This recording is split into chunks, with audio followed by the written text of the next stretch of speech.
네, 저희 제가 말씀드릴 콘텐츠는 창업 준비하시는 그 준비 과정과 절차에 대해서, 그리고 또 어떤 인허가가 필요하신지, 등록하실 거는 또 어떤 게 있으신지, 그리고 시설에 관련해서 어떤 법규를 알고 계시는 게 좋은지, 또 공간은 또 어떻게 확보하시는 게 좋으실지, 그리고 전반적인 이 법규와 관련한 내용들을 말씀드릴 거고요. 그리고 마지막에 또 질문하는 시간 가져보도록 하겠습니다. 저는 지금 현재 다른 현대학습관에서 강의를 좀 하고 있는 그런 상황이고요. 전 이력은 여러 회사에서 근무를 했었습니다. 저는 개인적으로 말씀을 드리자면 제가 대학교 때부터 창업을 했었어요. 그래서 대학교 때 저희 집에서 하던 그 일을, 제가 어릴 때는 사실상 뭐 프랜차이즈가 개념이 많이 없던 때였는데, 근데 그 하시는 일이 프랜차이즈로 하시면 좋을 것 같은 느낌이 드는 거예요. 그래가지고 제가 프랜차이즈를 알아봐서, 그래서 저희 부모님한테 말씀을 드려서 프랜차이즈를 창업을 했던, 제 이름으로 창업을 했었습니다. 그랬던 경험을 가지고 있습니다. 이후에도 창업 관련해가지고 여러 번 경험이 있고요. 그래서 또 오늘 이 자리에서 여러분들께 이런 말씀을 드릴 수 있는 게 아닌가 생각이 듭니다. 간단하게 제 소개는 이렇게 마치고요. 지금은 주로 이제 온라인 셀링과 관련된 그런 쪽의 강의를 많이 하고 있기는 합니다.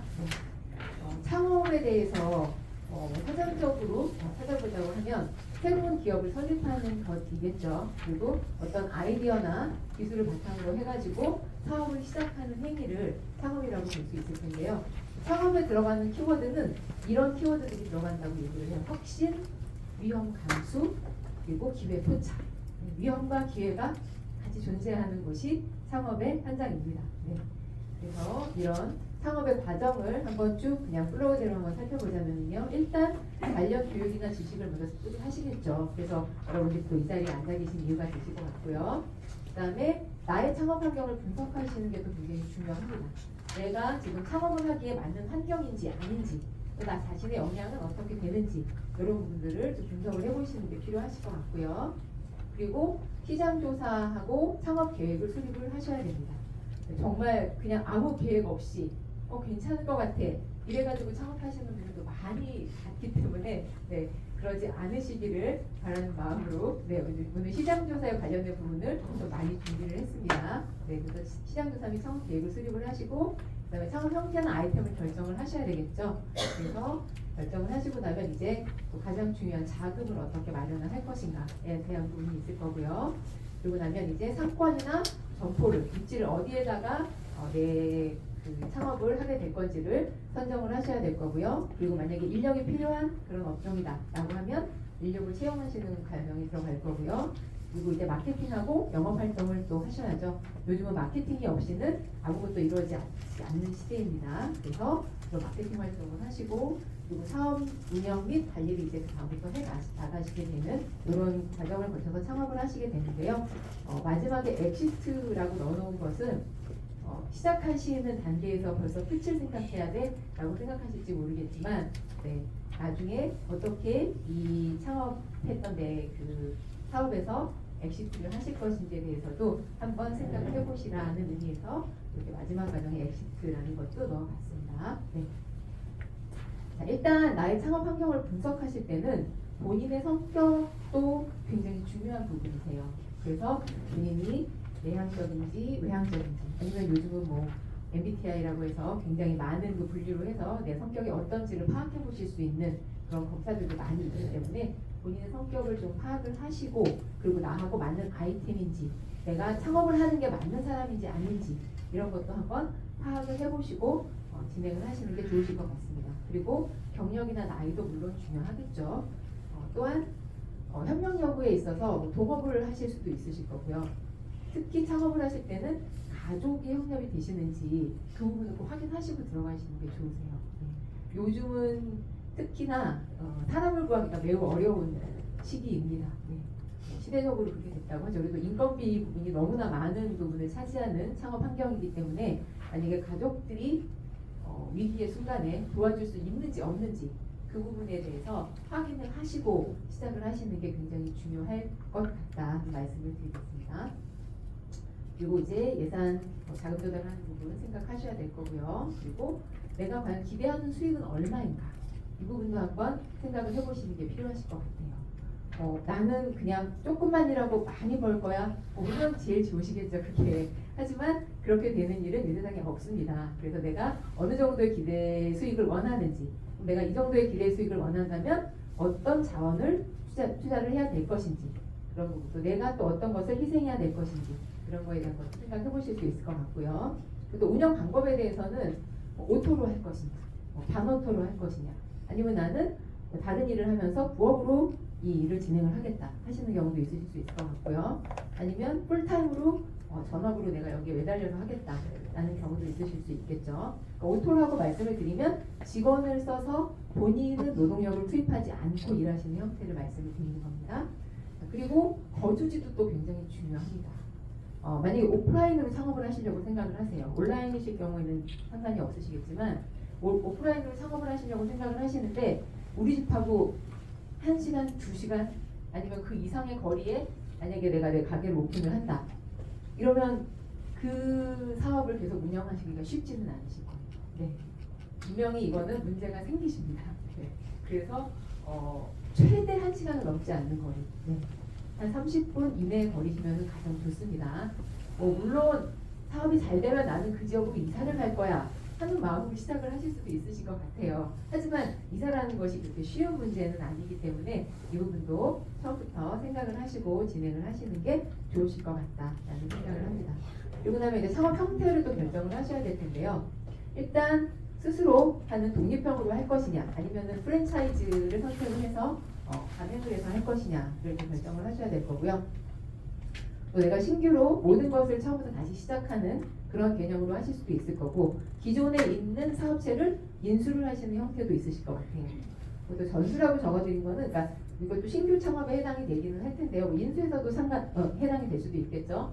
누군가한테 그 사업에 관련된 모든 노하우를 전수받아서, 음식 이런 걸로 만약에 창업을 하신다, 식당을 창업을 하신다 하면 잘하는 그 음식점에 가서 그 노하우를 전부 다 배워가지고 그렇게 창업을 하시는 경우도 있습니다. 그래서 그런 경우를 전수 창업이라고 할 수 있을 것 같고요. 이런 형태도 결정을 하셔야 되고, 직영으로 할 것인지 오토로 할 것인지 아니면 위탁을 맡겨서 할 것인지 이런 형태도 결정을 하셔야 될 거고요. 또 오프라인으로 할 것인지 온라인으로 할 것인지 이 부분도 생각을 해보셔야 될 것 같습니다. 네. 요즘은 온라인 창업이 또 굉장히 많이 늘어나고 있는 그런 추세이기는 합니다. 그리고 창업 환경이 굉장히 많이 변화를 했어요. 네, 그래서 지금 코로나 이후로 디지털로 전환되는 것이 가속화가 되고 있고요. 네, 그리고 비대면으로 서비스하는 것이 점점 더 증가를 하고 있습니다. 그리고 1인 기업, 아주 소규모로 소상공인 창업을 하는 것이 지금 증가를 하고 있고요. 그리고 정부의 창업 지원 정책이 점차 확대를 하고 있습니다. 네, 그래서 정부 지원을 활용해 보시는 방안도 앞으로는 꼭 생각해 보셔야 될 그런 부분이라고 생각을 하고요. 그리고 친환경에 대한 중요성이 부각이 되고 있기 때문에 내가 만약에 창업을 하려고 하는 그 아이템이나 분야나 이런 것이 요쪽하고 맞춰져 가는 것인지 아닌지 그 부분도 한 번쯤은 생각을 해보셔야 될 것 같아요. 왜냐하면 환경이 이렇게 변하고 있기 때문에 만약에 이것과 반하는 쪽으로 가는 방향으로 내가 창업을 하려고 한다. 그러면 창업을 하시고 나서 조금 더 힘드실 수 있는 상황이기 때문에 그렇습니다. 그래서 제가 서두에 드릴 수 있는 말씀으로 마지막으로 창업의 4요소를 말씀을 드릴 건데요. 창업자와 사업 아이템, 그리고 자본, 인적 자원 이렇게 4가지 요소가 잘 맞물려 있어야지 그래야지 창업을 하실 수가 있는데요. 그래서 성공을 하시기 위해서는 잘 관리되고 동기가 부여되어 있는 그런 인력이 필요할 거고요. 그리고 혁신적이고 리더십을 발휘하면서 위험을 감수할 수 있는 그런 개인, 창업자가 있어야 되겠죠. 그리고 사업 운영에 재정적인 기반인 자본도 반드시 필요할 겁니다. 그리고 시장에서 수익성이 있고 차별화된 제안으로 떠오를 수 있는 그런 사업 아이템도 갖추고 있으셔야 되겠죠.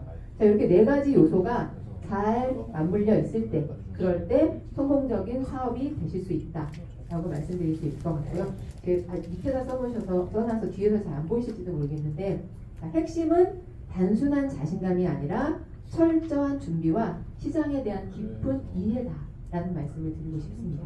준비 없이 시작하셨다가 우리나라에서 준비를 하시고 안 하시고를 떠나서 창업을 하셔서 1년 이내에 문을 닫는 정도가 90%라고 합니다. 그 정도의 확률이기 때문에 나는 물론 10%에 들 거야 라고 생각을 하시겠지만 10%에 드실 확률보다는 90%에 들어가실 확률이 더 많은 상황이기 때문에 이런 부분을 꼭 염두에 두셔서 여기 이런 교육을 받으시는 거 굉장히 좋으신 그런 자세이신 거죠. 철저하게 준비하셔서 시장에 대한 깊은 이해를 가지고 하시는 방향으로 그렇게 말씀을 드리고 싶습니다. 네. 먼저 첫 번째 파트로 창업을 준비하는 그 절차에 대해서 말씀을 드릴게요. 그래서 사업 아이디어를 어떻게 구체화할 것인지, 그다음에 사업 계획서는 어떻게 작성을 할 것인지, 요거는 또 다른 날에 다른 강사님께서 또 말씀을 해주신 내용이어서 요 부분은 좀 짧게 넘어가겠습니다. 그다음에 창업 자금은 또 어떻게 조달을 할 것인지, 이 부분에 대해서 파트 1에서 말씀을 드릴게요. 일단 사업 아이디어를 구체화하기 위해서 온라인이 있겠고 오프라인이 있겠죠. 시장 분석 및 타겟 고객을 설정하셔야 됩니다. 시장을 분석하지 않고 그냥 무턱대고 들어가셨다가 실패하실 확률 당연히 클 수밖에 없는 거겠죠.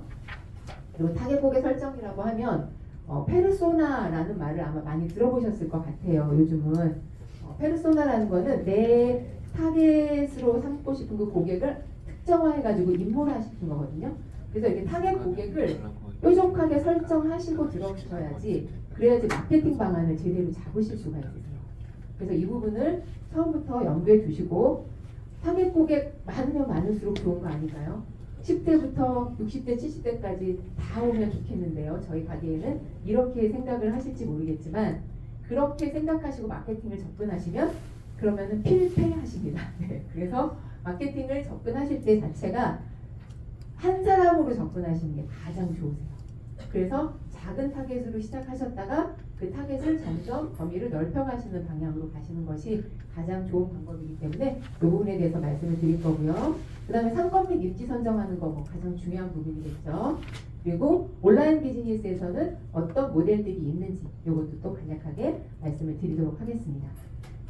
자, 시장 분석 및 타겟 고객 설정에서는 일단 환경을 분석하는 게 중요하겠죠. 그래서 분석하는 그 요소로서 제가 수학 분석에 대해서 말씀을 드릴 거고요.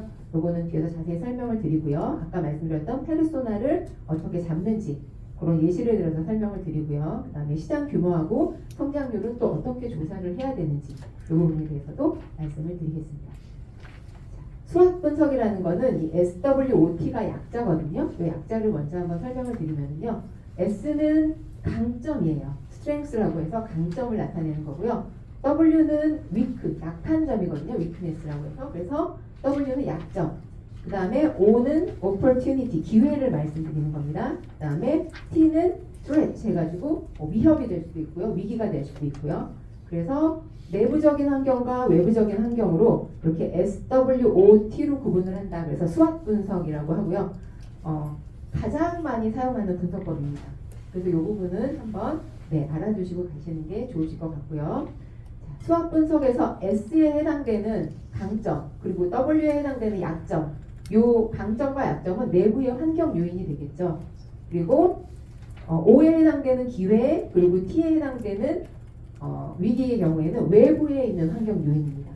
그래서 내부 환경 요인과 외부 환경 요인을 잘 살펴서 내부의 환경 요인의 강점과 외부의 기회가 맞물렸을 때 어떻게 활용을 할지, 또 내부의 강점과 외부의 환경 요인이 위기일 때 그때 또 어떻게 작용이 되는지 이런 부분을 수학 분석을 통해서 가져가실 수 있고요. 이 부분을 예시를 들어서 한번 설명을 드려볼게요. 자, 제가 이제 커피숍을 하나 차린다고 아니면 이미 차려서 운영을 하고 있는 상태라고 생각을 해보겠습니다. 그래서 커피천국이라고 이름을 지어봤고요. 자, 이 커피천국은 고품질의 원두를 사용을 하고요. 또 직원들이 굉장히 친절하고 그리고 아늑한 분위기에 단골 고객도 지금 좀 웬만큼 형성이 되어 있는 그런 강점을 가지고 있는 커피숍이에요. 근데 약점이 또 있겠죠. 어디나 약점이 있으니까요. 메뉴가 좀 제한이 됩니다. 아무래도 제가 개발해서 하다 보니까 메뉴가 좀 제한이 되는 그런 약점이 있고요. 매장이 좀 좁아요. 그리고 마케팅을 어떻게 해야 될지를 모르겠어가지고 마케팅을 많이 하지를 못했습니다. 또 워낙 일을 하다 보니까 바빠가지고 못하시는 경우도 또 많이 있죠. 그리고 고품질의 원두를 사용하다 보니까 원가율이 상당히 좀 높은 편에 속합니다. 다른 커피숍에 비해서. 자, 외부적인 환경을 보겠습니다. 자, 5에 해당되는 테이크아웃 수요가 점점 증가를 하고 있어요. 그래서 배민이나 뭐 쿠팡이츠 같은 것을 통해서 테이크아웃 수요가 증가를 하고 있고요. 그다음에 온라인 주문 시스템을 도입을 해서 이 부분도 점점 더 수요가 늘어나는 그런 요소가 되어주고 있고요. 그리고 지역에 있는 커피숍이다 보니까 지역 행사에 참여를 많이 하고 있습니다. 네, 그래서 지역 행사 참여를 통한 홍보도 기회가 될 수도 있고요. 그 다음에 시즌 메뉴 개발에 좀 박차를 가하고 있어서 이런 것도 기회 요소로 작용을 할 수 있을 것 같습니다. 근데 또 위협이 되는 그런 부분은요. 대형 프랜차이즈 커피숍이 바로 요 근처에 입점을 한다고 하는 소식이 들려오고 있습니다. 네, 그리고 이건 어디서나 다 있는 일이죠. 네, 원재료 가격이 점점 더 상승을 하는 그런 게 있어서 이 부분이 또 굉장히 고민스러운 부분이고요. 그 다음에 경기가 너무 침체가 돼가지고 소비가 점점 감소하고 있는 추세. 그리고 커피에 대한 이 부분이 건강에 대한 그 요소로 좀 뭐라고 할까요? 니즈가 좀 많이 줄어들고 있는 그런 상태가 위협적인 요소라고 볼 수 있을 것 같아요. 자, 요거를 분석을 해보겠습니다. 자, 강점과 기회를 같이 합친 이 부분에서는요. 자, 고품질의 원두하고 친절한 서비스를 통해서 테이크아웃 서비스를 더 강화를 시킬 수 있는 거죠. 그리고 온라인 주문 시스템이 도입된다고 말씀드렸잖아요. 그래서 편의성이 상승되기 때문에 이 부분은 매출을 증진시킬 수 있는 요소로 크게 작용을 할 수 있는 그런 부분이 될 수 있을 것 같습니다. 자, 그 다음에 약점하고 기회를 같이 합쳐보면 이 부분은 지역 행사에 참여해서 마케팅을 강화하는 것으로 약점을 한번 극복을 해보고요. 그 다음에 메뉴가 좀 국한되어 있는 그런 약점 같은 경우에는 시즌 메뉴를 개발을 해서 제한되어 있는 메뉴의 단점을 보완하는 형식으로 그렇게 또 전략을 짜볼 수 있을 것 같습니다. 그 다음에 강점이 아늑한 분위기를 가지고 있는 곳이라고 말씀드렸잖아요. 그리고 단골 고객도 확보가 좀 되어 있는 상황이고요. 자, 이 부분을 더 강화를 시키는 거죠. 그걸 통해서 대형 프랜차이즈 하면 좀 아무래도 약간 좀 차가운 느낌이 많은 그런 곳일 가능성이 많으니까요. 대형 프랜차이즈하고 차별화를 가져가는 그런 전략을 써보면 좋을 것 같고요. 그 다음에 카페인에 대한 인식이 좀 안 좋아지고 있는 부분에 대해서는 저카페인, 뭐 요즘에는 디카페인 음료들도 많이 개발을 하고 있는 추세이죠. 그래서 그런 음료들을 잘 개발을 해서 만들어낼 수도 있을 것 같습니다.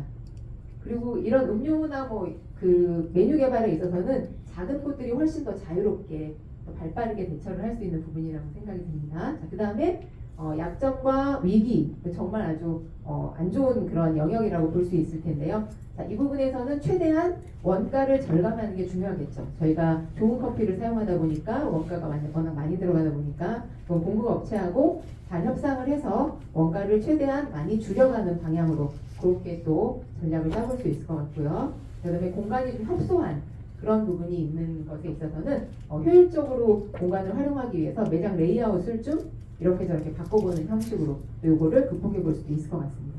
네, 그래서 그냥 막연하게 내가 우리 가게를 운영하면서 매장을 운영하면서 느꼈던 그런 점들에 대해서 이렇게 수학 분석을 통해서 전략을 분석을 하시면 좀 더 구체적인 그리고 발전적인 그런 전략을 만들어내실 수가 있습니다. 그래서 이 수학 분석에 대해서는 매장을 앞으로 운영을 하시려고 생각을 하신다든지 아니면 지금 운영을 하시고 있는 상태에서 꼭 한번 해보시기를 바라고요. 중간중간에도 여러 번에 걸쳐서 전략적으로 진행해 나가야 되는 그런 부분일 거라고 생각을 합니다.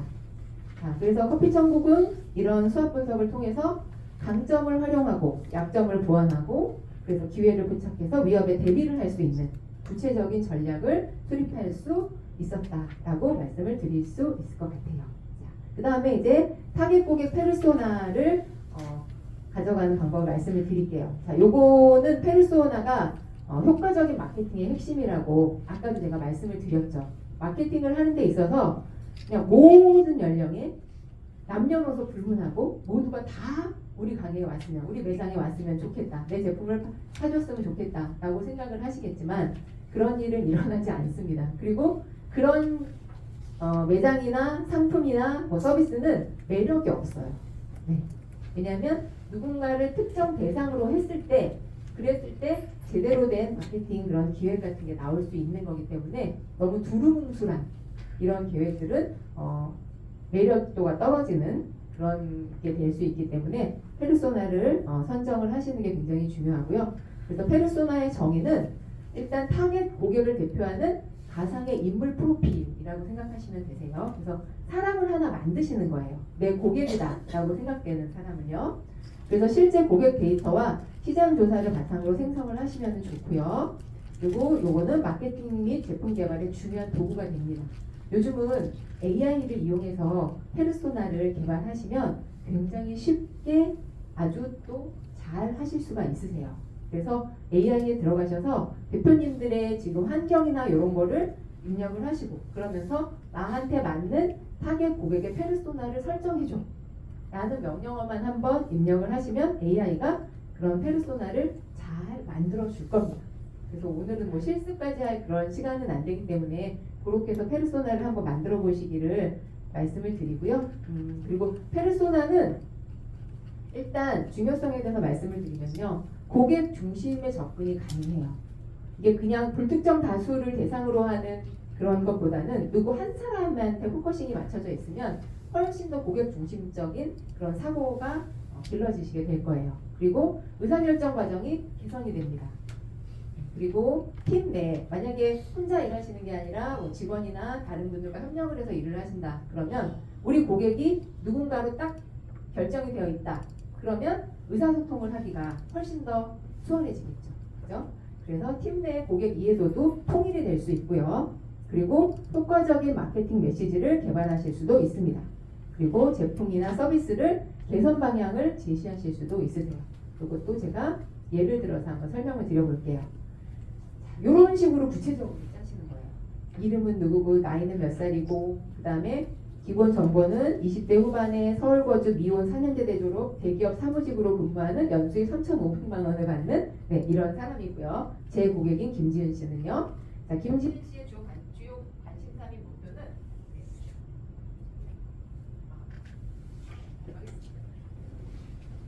자기 개발과 자기 관리에 관심이 많고 그 다음에 커리어를 성장시켜서 안정적인 사회적 지위를 획득하는 것이 목표인 그런 사람입니다. 동시에 워크라이프 밸런스를 중시하는 그런 사람이에요. 그래서 무리를 하면서까지 성공을 하겠다 이런 의식은 없는 그런 사람입니다. 자, 이 사람이 페르소나이고요. 이렇게 페르소나를 정하시면 되세요.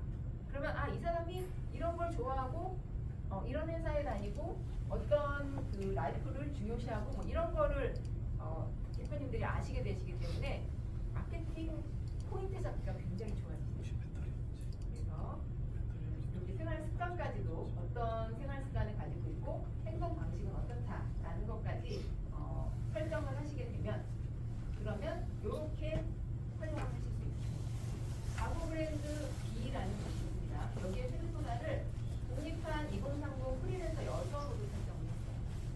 그리고 요리가 취미이고 고양이를 키우는 고양이 반려인인 그런 분입니다. 그리고 가성비하고 감각적인 가구를 선호하는 사람이에요. 자, 굉장히 뾰족하죠. 지금 고객 수가 이러면 가구를 만들 때 주방 가구와 펫 가구의 카테고리를 확대할 수 있죠. 왜냐면 고양이를 키우는 사람이니까 고양이를 키우면서 필요한 가구를 소비할 확률이 많겠다라는 거를 인식하실 수가 있는 거죠. 대표님들 유추해내실 수가 있는 거죠. 그래서 뭐 연봉을 3,500만 원 정도 받는 사람이다 라고 하면 그러면은 한 달에 내가 가구에 쓸 수 있는 그 금액은 어느 정도 되겠네 라는 것을 생각하실 수 있겠죠. 그러면 이런 사람은 요 정도 가격대의 가구는 살 수 있겠구나 라고 해서 가격대도 재설정을 하실 수가 있게 됩니다. 페르소나가 그리고 홈 라이프 스타일 중심의 그런 생활을 하는 사람이기 때문에 이런 쪽으로 마케팅 캠페인을 진행하겠다라고 마케팅 캠페인의 방향성도 잡으실 수가 있게 됩니다. 다른 예를 한번 들어볼까요? 여기는 피트니스 센터인데요. 피트니스 센터에서 바쁜 직장인이신 페르소나예요. 이분은 35세 전문직 남성이고요. 바쁜 일정으로 시간이 굉장히 부족하신 분이에요. 또 운동을 하기는 해야 되는데 맨날 마음만 앞서지 실제 운동을 하기는 쉽지 않으신 그런 분이신 거죠. 자, 이분이 우리 그 헬스센터의 고객이다, 헬스센터의 페르소나다라고 하면 그러면 이분을 위한 프로그램을 개발을 해야 되잖아요. 저희는 그렇죠? 그래서 그걸 마케팅을 하셔야 되는 거잖아요. 자, 그랬을 때 시간 절약형 운동 루틴이라는 게 나올 수 있는 거죠. 왜냐면 바쁜 전문직에 종사하는 사람이니까. 그리고 바쁜 직장인을 위한 건강식 계획 이런 것도 세워보실 수 있는 거죠. 그리고 맞춤형 콘텐츠를 이분을 위한 콘텐츠를 제작하시는 거기 때문에 훨씬 더 콘텐츠를 제작하시기에 쉽게 만들어내실 수가 있는 겁니다. 그래서 뭐 블로그나 인스타 같은 거를 하실 때도 나의 우리의 고객이 되는 그 페르소나를 생각하면서 글을 쓰시면 되기 때문에 글 쓰는 컨셉도 굉장히 명확해지죠. 그죠? 아, 이분이 볼 거야. 이런 분이 볼 거야. 라는 생각으로 쓰게 되면 글을 쓰기도 훨씬 쉬워지실 겁니다. 그래서 컨셉과 방향을 잡는 데 있어서 굉장히 좋습니다. 다른 분들도 한번 예를 들어볼게요. 여기는 지금 뷰티 브랜드예요. 젊은 여성 페르소나이신 거죠. 스킨케어에 굉장히 관심이 많은 젊은 여성이고요. 소셜미디어 뷰티 인플루언서를 구독하세요. 그러면서 굉장히 그분을 추종하는 이런 페르소나입니다. 이럴 때는 인플루언서 협력하는 제품 이런 거 만들어낼 수 있겠죠. 왜냐면 뷰티 인플루언서를 굉장히 선호하는 그런 고객이니까. 이렇게 하게 되면은 타겟 고객층에 굉장히 효과적으로 메시지를 전달을 하실 수가 있게 됩니다. 그래서 예를 들어서 지금 페르소나의 중요성을 말씀을 드렸고요. 그래서 수학 분석을 통해서 내부적인 외부적인 환경을 분석하신 다음에 그런 다음에 고객층을 뾰족하게 한 명의 페르소나로 설정을 하셔서 그래서 마케팅의 방향성을 잡아 나가시면 아마 대표님들이 사업을 운영하시는 데 있어서 훨씬 더 전략적인 그런 방법이 되실 수 있을 것 같다라고 생각이 듭니다. 그 다음에 이제 시장 규모와 성장률을 조사하는 부분에 대해서 말씀을 드리는데요. 요거는 소상공인 시장 경기도양이라고 해서 경기 동향이라고 해서 BSI 보고서를 소상공인진흥공단에서 계속 발표를 하고 있습니다. 이 지수는 뭐를 보시면 되는 거냐면요. BSI 지수가 100 이상이면 경기가 괜찮은 거예요. 근데 이 BSI 지수가 100 미만이다. 그러면 경기 실적이 약화되고 있는 그런 상황이라는 거거든요. 근데 지금 2013년 8월에서 2024년 9월까지의 이 BSI 지수를 조사를 해보니 요 주황색으로 되어 있는 건 전망입니다. 요 파란색으로 되어 있는 거는 체감이거든요. 체감 지수가 70 아래예요. 요즘 상황이 이렇습니다. 네, 그래서 지금 현재 BSI 추이가 많이 좋지 않은 상황이다. 그래서 좀 더 전략적으로, 좀 더 준비를 철저하게 하시고 그리고 창업을 하셔야 되는 환경이다 라고 말씀을 드릴 수 있을 것 같습니다. 만약에 이게 100 위에 이렇게 올라가 있는 상황이다 라고 하면 그때는 뭘 해도 잘 되실 수도 있겠죠. 대충 해도 잘 되실 수도 있겠죠. 네. 물론 그렇다고 대충 한다고 되는 건 아니겠지만 아무래도 그런 경쟁이나 뭐 여러 가지 부분에서 BSI 지수가 낮다라고 하면 조금 더 조심스럽게 접근을 하셔야 되는 그런 상황이다라는 말씀을 드리기 위해서 이 BSI 추이에 대해서 말씀을 드렸고요. 아까 요거는 제가 챗GPT를 통해서 그린 그래프고요. 요거는 이제 소상공인진흥공단에서 발표하는 자료입니다. 요게 지금 5월까지인가밖에 안 나와 있어서 그래서 제가 9월까지로 챗GPT를 통해서 만들어놨고요. 그리고 시장 규모가 어떻게 성장하는지 그러면 어떻게 조사해야 되는데 궁금하시잖아요. 조사하시는 방법 일단 온라인 리서치를 해보실 수도 있고요. 그 다음에 직접 현장 조사를 나가서 조사를 하실 수도 있습니다. 나가셨을 때 그냥 그 가게나 뭐 매장만 보고 오실 수도 있지만 거기에 해당이 되는 고객들도 인터뷰를 하시는 방법도 있을 수 있겠죠.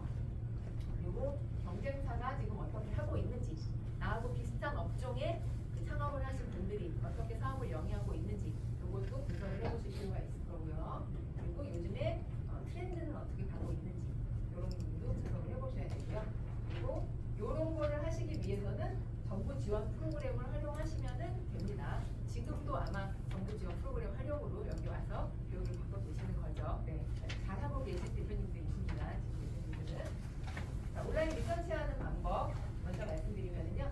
관련 업종의 온라인 커뮤니티나 포럼을 들어가서 살펴보시면 좋고요. 그 다음에 현재 시장의 트렌드와 소비자 니즈를 파악해 보시는 게 중요할 겁니다. 자, 이걸 예시를 한번 드려볼게요. 자, 커피숍을 창업하려고 하세요. 지금. 네. 그러면 저희 서칭하는 그 사이트 네이버, 구글 너무나 많은 것들이 지금은 다 오픈이 되어 있죠. 그래서 검색만 제대로 해보셔도 굉장히 굉장히 많은 자료들을 찾아보실 수 있습니다. 근데 이 검색조차 안 하시는 분들도 계셔서 네, 그래서 제가 여기다가 또 말씀을 넣어놨고요. 자, 그래서 네이버나 구글에서 커피 시장 동향, 카페 창업 이런 키워드로만 검색을 하셔도 굉장히 많은 자료들이 나올 거고요. 자, 그리고 커피 관련 유튜브나 블로그 이런 채널을 구독을 하셔서 그래서 어떻게 지금 이 커피숍의 그런 사업 환경이 돌아가고 있는지 이런 걸 또 파악을 해보실 수 있을 것 같습니다. 그리고 소상공인진흥공단에서 제공하는 외식업 창업 보고서라는 것이 또 있습니다. 이런 보고서 같은 것도 잘 챙겨서 보시면은 되실 것 같아요. 다 온라인으로 하실 수 있는 일이죠. 그 다음에 직접 현장 조사를 나가실 수 있으세요. 대부분 사업에서 성공하신 대표님들이 직접 현장 조사 나가서 확인해 보시고 창업을 하시는 경우가 훨씬 더 잘 되시는 경우가 많으세요. 네. 이게 온라인으로 서칭을 하셨을 때랑 직접 현장에 나가 보시면 또 다른 경우가 많아요. 그래서 온라인으로 찾아보시는 것도 물론 하시지만 직접 현장에 나가서 발로 뛰어서 살펴보시는 것도 꼭 같이 해보시라고 말씀을 드립니다.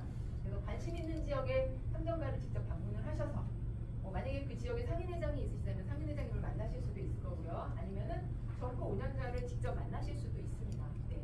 물론 그게 쑥스러워서 아니면은 만나도 안 만나주기 때문에 못 만나실 수 있는 경우도 있으실 텐데요. 하지만 만나실 수 있는 경우도 많이 있습니다. 그래서 솔직하게 실제 운영해 보신 분이 현장의 얘기를 들려주실 수 있는 거기 때문에 네. 이렇게 해가지고 실제 경영 현황을 한번 파악해 보시는 것 이거는 꼭 해보시기를 추천을 드립니다. 그래서 동네 빵집을 만약에 창업을 하시려고 한다. 그러면 최소 그래도 주변에 성공한 빵집 5개에서 10개 정도는 가보시는 거죠. 그죠? 네. 어떻게 지금 하고 있는지 직접 방문을 하셔서 메뉴는 어떤 메뉴를 가지고 있고 가격은 어느 정도 있고 인테리어는 어떻게 해놨고 그리고 고객층들은 어떤 사람들이 주로 이용을 한다 라는 것 정도는 조사를 하셔야 되시고요. 그리고 주말이나 평일 또 시간대별로 음식점을 창업하시려고 하시면 점심시간, 저녁시간만 가보시면 안 돼요. 네. 점심시간, 저녁시간 이외의 시간에도 꼭 가보셔야 됩니다. 네. 그래서 시간대별로 방문객 수도 한번 확인을 해보시고 그리고 나서 내가 창업할 그런 아이템이나 점포에 대해서 확인을 해보시는 그런 노력이 반드시 필요하시다라고 말씀을 드리고요. 고객 인터뷰 해보시는 것도 굉장히 중요하죠. 그래서 온라인에는 그냥 리뷰만 좀 찾아보면 되시는 거겠지만 실제 매장을 이용하는 고객들은 어떤 생각을 가지고 있는지 알기는 정말 힘들잖아요. 그럴 때 목표 고객층을 선정을 해서 인터뷰를 수립을 하시고 직접 대면을 하시거나 아니면은 온라인으로 설문조사 같은 거를 하실 수도 있겠죠. 그리고 많은 분들을 동원해서 어디를 가서 한번 이용을 해보고 그러고 나서 그거에 대한 거를 나한테 알려줘라 이렇게라도 하실 수는 있으세요. 만약에 실제 고객을 인터뷰하시기가 힘든 상황이다라고 하면 자 그래서 고객 구매 행동이나 선호도, 불만사항 같은 거를 파악을 해보시는 게 필요한 일입니다. 이것도 예를 들어서 말씀을 드리면요. 만약에 반려동물 용품점을 차리시려고 한다. 요즘은 정말 많은 곳에 반려동물 용품점이 많이 있는 것 같아요. 자 그러시면 동네 공원에 가시면 반려동물 주인분들이 아주 많이 나오십니다. 네, 반려인분들이 아주 많이 나오십니다. 그래서 그 시간대, 저도 이제 강아지를 키우고 있어서 퇴근 시간, 아니면은 아침에 이제 식구들 다 출근한 시간, 그즈음에 제일 산책이 많이 나오는 시기거든요. 그 시간에 한번 준비를 한 얼마 정도 인터뷰를 해보시면 그래서 인터뷰를 하실 때 작은 선물 같은 거 하나 준비해 갖고 주시면 더 좋고요. 자, 어떤 용품 자주 구매하는지, 온라인에서 선호하는지, 오프라인으로 구매하는 거 선호하는지 이런 거 다 물어보실 수 있잖아요. 네. 그래서 이 응답을 정리를 해가지고 어떤 니즈를 가지고 있는지를 파악을 하시면 그러면 내가 이 동네에다가 반려동물 용품점을 차려도 될지 안 될지 또 결정을 하실 수가 있으실 것 같아요. 네. 그래서 고객 인터뷰도 말씀을 드렸고요. 경쟁사를 분석하시는 것도 아주 중요한 요소 중에 하나입니다. 요것만 잘하셔도 네, 그래도 거의 7, 80은 네, 성공이다라고 생각하셔도 되세요. 주요 경쟁업체 리스트를 작성을 하시고요. 경쟁사의 제품, 서비스, 가격, 마케팅 이런 전략을 다 조사를 하시고요. 그리고 아까 말씀드렸던 수학 분석, 강점과 약점, 내부적인 환경 요인, 외부적인 환경 요인 이런 것들을 파악을 하셔서 이 경쟁사가 이렇게 하고 있는데 나는 여기에서 어느 정도의 포지션을 가져갈 수 있을 것인가. 그래서 내가 이 지금 사업을 운영하고 있는 경쟁사들보다 내가 더 강점인 포인트가 있다. 나는 이 사람들하고 경쟁해서 이길 수 있을 것 같다.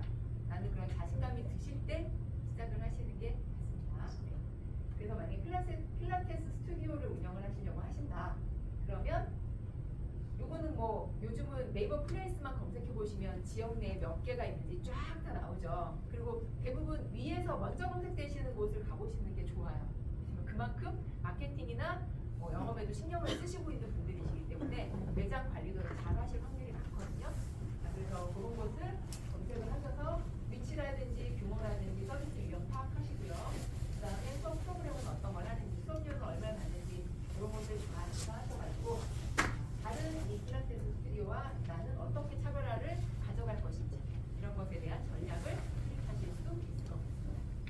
그리고 트렌드를 또 분석을 하셔야 되죠. 그래서 업종 최신 뉴스도 자주자주 확인을 하셔야 되시고요. 그리고 요즘 정부나 지자체에서 보고서도 많이 또 제공을 하고 있습니다. 이런 거를 정기적으로 보세요.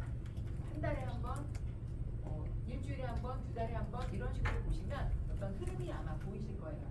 그래서 이런 거를 보고 확인을 하시고 그다음에 SNS를 보시면 또 트렌드가 보이시죠. 그죠? 네. 그래서 SNS도 잘 살펴보시고 그리고 관련 산업 전시회나 컨퍼런스 같은 데도 적극적으로 참여하셔서 그래서 많은 정보를 가지고 계셔야 그래야 창업하셨을 때 성공하실 확률이 그만큼 높아지시는 겁니다. 이렇게 건강식품 판매점을 하신다라고 했을 때 건강 관련 뉴스를 수집을 하고 그다음에 건강식품 순위 변화도 추적을 하고 SNS에서 자주 언급이 되는 건강 키워드도 정리를 해보실 수가 있겠죠. 그리고 동향 파악하실 때 가장 좋은 것 중에 하나가 네이버 카페예요. 맘카페에 들어가 보시면 그 지역의 특성을 제대로 파악하실 수가 있게 되시잖아요. 네, 그래서 네이버 카페에 관련된 키워드를 가지고 카페를 찾으셔가지고 카페를 검색해 보셔도 이런 동향에 대해서 트렌드에 대해서 파악을 하실 수 있는 그런 게 되실 수 있을 것 같습니다. 그리고 정부 지원 프로그램을 적극적으로 활용을 하셔서 교육을 들으신다든지 여러 제공되는 툴들 시장 분석하기 위해서 제공되어지는 그런 툴들을 활용을 하시고 또 전국에 있는 소상공인 지원센터를 활용을 하시는 것도 방법이 될 수 있을 것 같습니다. 요즘은 정부에서 이 소상공인들을 도와주려는 노력을 굉장히 많이 하고 있는 그런 상황이에요. 여기 대표님들 다 아시는 대표님들이 앉아 있으실 것 같기는 하지만 네네. 자, 그래서 소상공인진흥공단에 들어가 보시면 이렇게 굉장히 많은 이런 메뉴들로 소상공인을 지원할 수 있는 그런 프로그램들을 지금 운영을 하고 있고요. 네. 그리고 전국에 소상공인 지원센터가 있습니다. 네. 그래서 국번 없이 1357로 전화하시면 전국 센터에 연결이 되실 거고요. 있는 지역으로 연결되실 겁니다. 그리고 안산에도 소상공인 지원센터가 있어요. 직접 찾아가 보셔도 되세요. 가셔서 도움을 받으실 수 있는 거를 또 이쪽에서 확인을 해보실 수도 있을 것 같습니다. 네.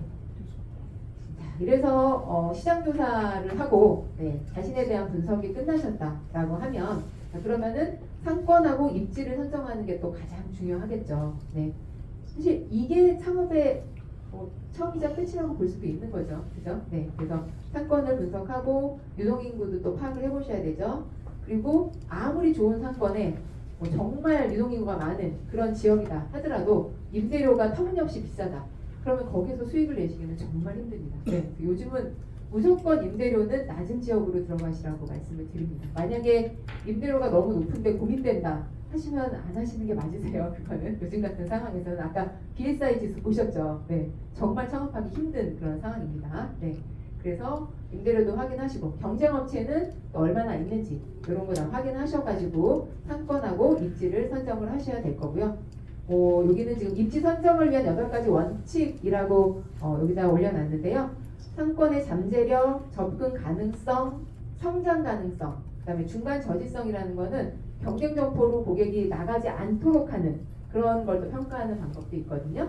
자, 그리고 누적적인 흡입력, 계속해서 일로 들어올 수 있는지 소위 항아리 상권이라고 얘기를 하죠. 네, 뭐 그런 게 있는지, 또 양립성, 다른 보완 관계가 있는 점포하고 같이 있을 수 있는 지역인 건지, 그런 입지인 건지, 그 다음에 경쟁점과의 우위를 확보할 수 있는 경쟁 회피성, 요것도 있고요. 그리고 가격 대비 수익성이 어떻게 되는지, 비용 대비 수익성이 어떻게 되는지, 이런 경제성도 또 확인을 하셔야 되는 이런 입지 선정을 위한 8가지 원칙, 이런 게 있거든요. 이런 부분도 한번 살펴보시고요. 자, 이 중에서 가장 중요하다고 할 수 있는 거를 뽑아보면 상권 잠재력이라고도 볼 수 있을 것 같아요. 상권 잠재력은 일단 인구 분석, 구매력 분석, 고객 구매 습관, 그 다음에 고객 인터뷰, 그리고 기존의 유사점 유추법을 사용을 해가지고 매출을 추정해보는 이런 방법도 있고요. 그 다음에 성장 가능성이 앞으로 어떻게 되는지, 경쟁을 분석하는 부분, 이런 것들을 다 판단을 해서 과연 이 상권이 괜찮은 그런 지역인지 아닌지 그런 거를 또 판단을 해보실 수가 있을 것 같습니다. 자, 이런 거를 파악하시는 그런 정보를 활용하시는 그 사이트는요, 소상공인진흥공단에서 제공하는 상권 정보 시스템이 있습니다. 네. 무료로 제공되는 상권 분석 툴이고요. 요거는 그냥 검색 엔진에서 네, 상권 정보 시스템이라고 검색하시면 바로 나옵니다. 네, 그래서 여기를 들어가셔서 검색을 해보시면 아주 친절하게 안내가 되어 있습니다. 네, 여기 상권 정보 시스템 처음 들어가시면 처음이신가요? 해가지고 어떻게 이용하시는지 이용 안내까지도 아주 자세하게 나와 있거든요. 그래서 여기 꼭 들어가 보셔서 요 사이트를 꼭 활용을 해보시기를 바라겠습니다. 그리고 또 여기 상권정보 시스템에서 주요하게 제공하는 기능에 대해서 말씀을 드리면요. 일단 상권 분석하실 수 있으세요. 네. 선택 지역의 특성을 분석을 하는 그런 툴이 마련이 되어 있고요. 그 다음에 특정 업종이 현황이 어떻게 되는지, 또 앞으로의 추이는 어떻게 되는지 이런 업종 분석을 하실 수도 있고요. 그 다음에 주변 경쟁업체 정보를 확인해서 경쟁이 어떻게 되는지 이것도 분석이 가능하고요. 그 다음에 이 위치에 내가 하려고 하는 아이템에 대해서 입지를 분석해 주는 것도 제공을 합니다. 네. 그래서 아주 많은 것을 제공을 하고 있는 곳이 상권 정보 시스템이기 때문에 이런 거 활용해 보시고요. 자, 상권 분석하는 방법. 요거는 이제 상권 정보 시스템을 이용하시는 방법이세요. 그래서 거기를 들어가셔서 관심 지역을 선택하시고 내가 하려고 하는 그런 업종을 선택을 하시고 반경을 뭐 500m, 1km 이렇게 반경을 설정하실 수가 있으세요. 반경을 설정하신 다음에 분석을 실행하시면 굉장히 자세하게 상권에 대해서 분석을 해줄 겁니다. 네. 그래서 이런 툴을 꼭 이용을 해보시고요. 요거를 해석하실 때 상권 규모는 유동인구나 거주인구나 직장인구가 어떻게 되는지, 그 다음에 업종 현황이 점포가 전체 몇 개가 있는지, 또 개업하고 폐업하는 추이 이런 것도 확인하실 수 있고요. 그 다음에 연령별로 성별로 소비 패턴이 어떻게 되는지, 그다음에 매출 정보를 가지고 평균 매출, 건당 결제 금액 이런 것까지도 파악해 보실 수가 있습니다. 네. 그래서 입지 선정하실 때 고려하셔야 될 상황은요. 자, 유동인구 특성을 알아야 되겠죠. 그죠? 타겟 고객이 굉장히 중요하다고 말씀드렸잖아요.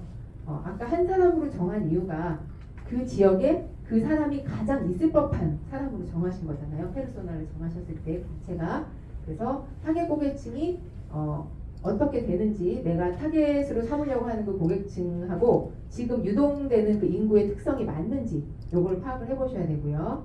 자, 그 다음에 경쟁업체가 얼마나 많이 밀집되어 있는지 이거 확인하셔야 돼요. 이거 아주 중요한 요소죠.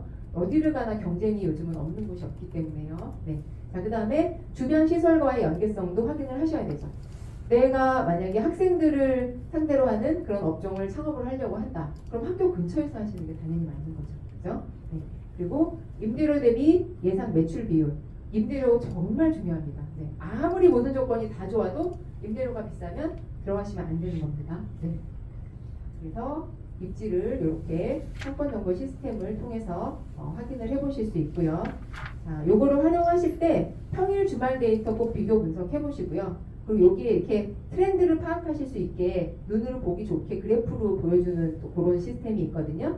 그것도 꼭 활용을 해보시고요. 그 다음에 다른 곳의 유사상권하고 비교 분석을 해보시는 것, 이것도 꼭 추천을 드리고요. 그 다음에 한 번만 하시고 마는 게 아니라 여러 번 분석을 통해서 결과를 모니터링 하시는 그런 형태로 여상권정보 시스템을 이용하시면 좋을 것 같습니다. 자, 여상권정보 시스템 이외에 또 소상공인 365 라는 플랫폼도 있거든요. 요거는 빅데이터 플랫폼으로 만들어진 플랫폼인데요. 중소기업 벤처부와 소상공인진흥공단에서 제공을 하고 있고요. 64개 공공 및 민간 데이터를 활용해서 만든 그런 사이트입니다. 그래서 많은 정보들이 저장이 되어 있는 대표님들이 많은 정보를 확인하실 수 있는 그런 시스템이고요. 들어가시면 이렇게 각 지역별로 네모칸이 이렇게 쳐져 있잖아요. 네. 그래서 여기에서 지금 여기 보시면 위치, 뭐 그다음에 기존 데이터, 뭐 유동인구, 뭐 이런 거 다 확인하셔가지고 그래가지고 시점도 선택하셔가지고 검색을 누르시면 그러면은 이 지역은 유동인구가 어느 정도고 그래서 등급이 몇 등급이고 뭐 이런 것까지 다 나옵니다. 그래서 여기 소상공인 365 여기도 꼭 이용을 해보시기를 바랍니다. 자, 주요 기능으로는요 빅데이터로 상권을 분석을 합니다. 그래서 내 가게를 기존에 운영하고 있는 가게가 있으시다라고 하면 그 가게를 경영 진단하는 것도 이 소상공인 365에서는 가능하세요. 네. 그래서 지금 만약에 운영을 하시고 있는 사업체가 있으시다 하시면 이 소상공인 365 통해서 경영 진단도 한번 해보시기를 바라고요. 그 다음에 상권이나 시장의 핫 트렌드가 어떻게 되는지 이런 것도 이 소상공인 365에서 확인이 가능합니다. 그리고 정부 정책에 대한 모든 것이 다 여기에 또 들어 있습니다. 그래서 빅데이터 상권을 분석하시는 방법은요.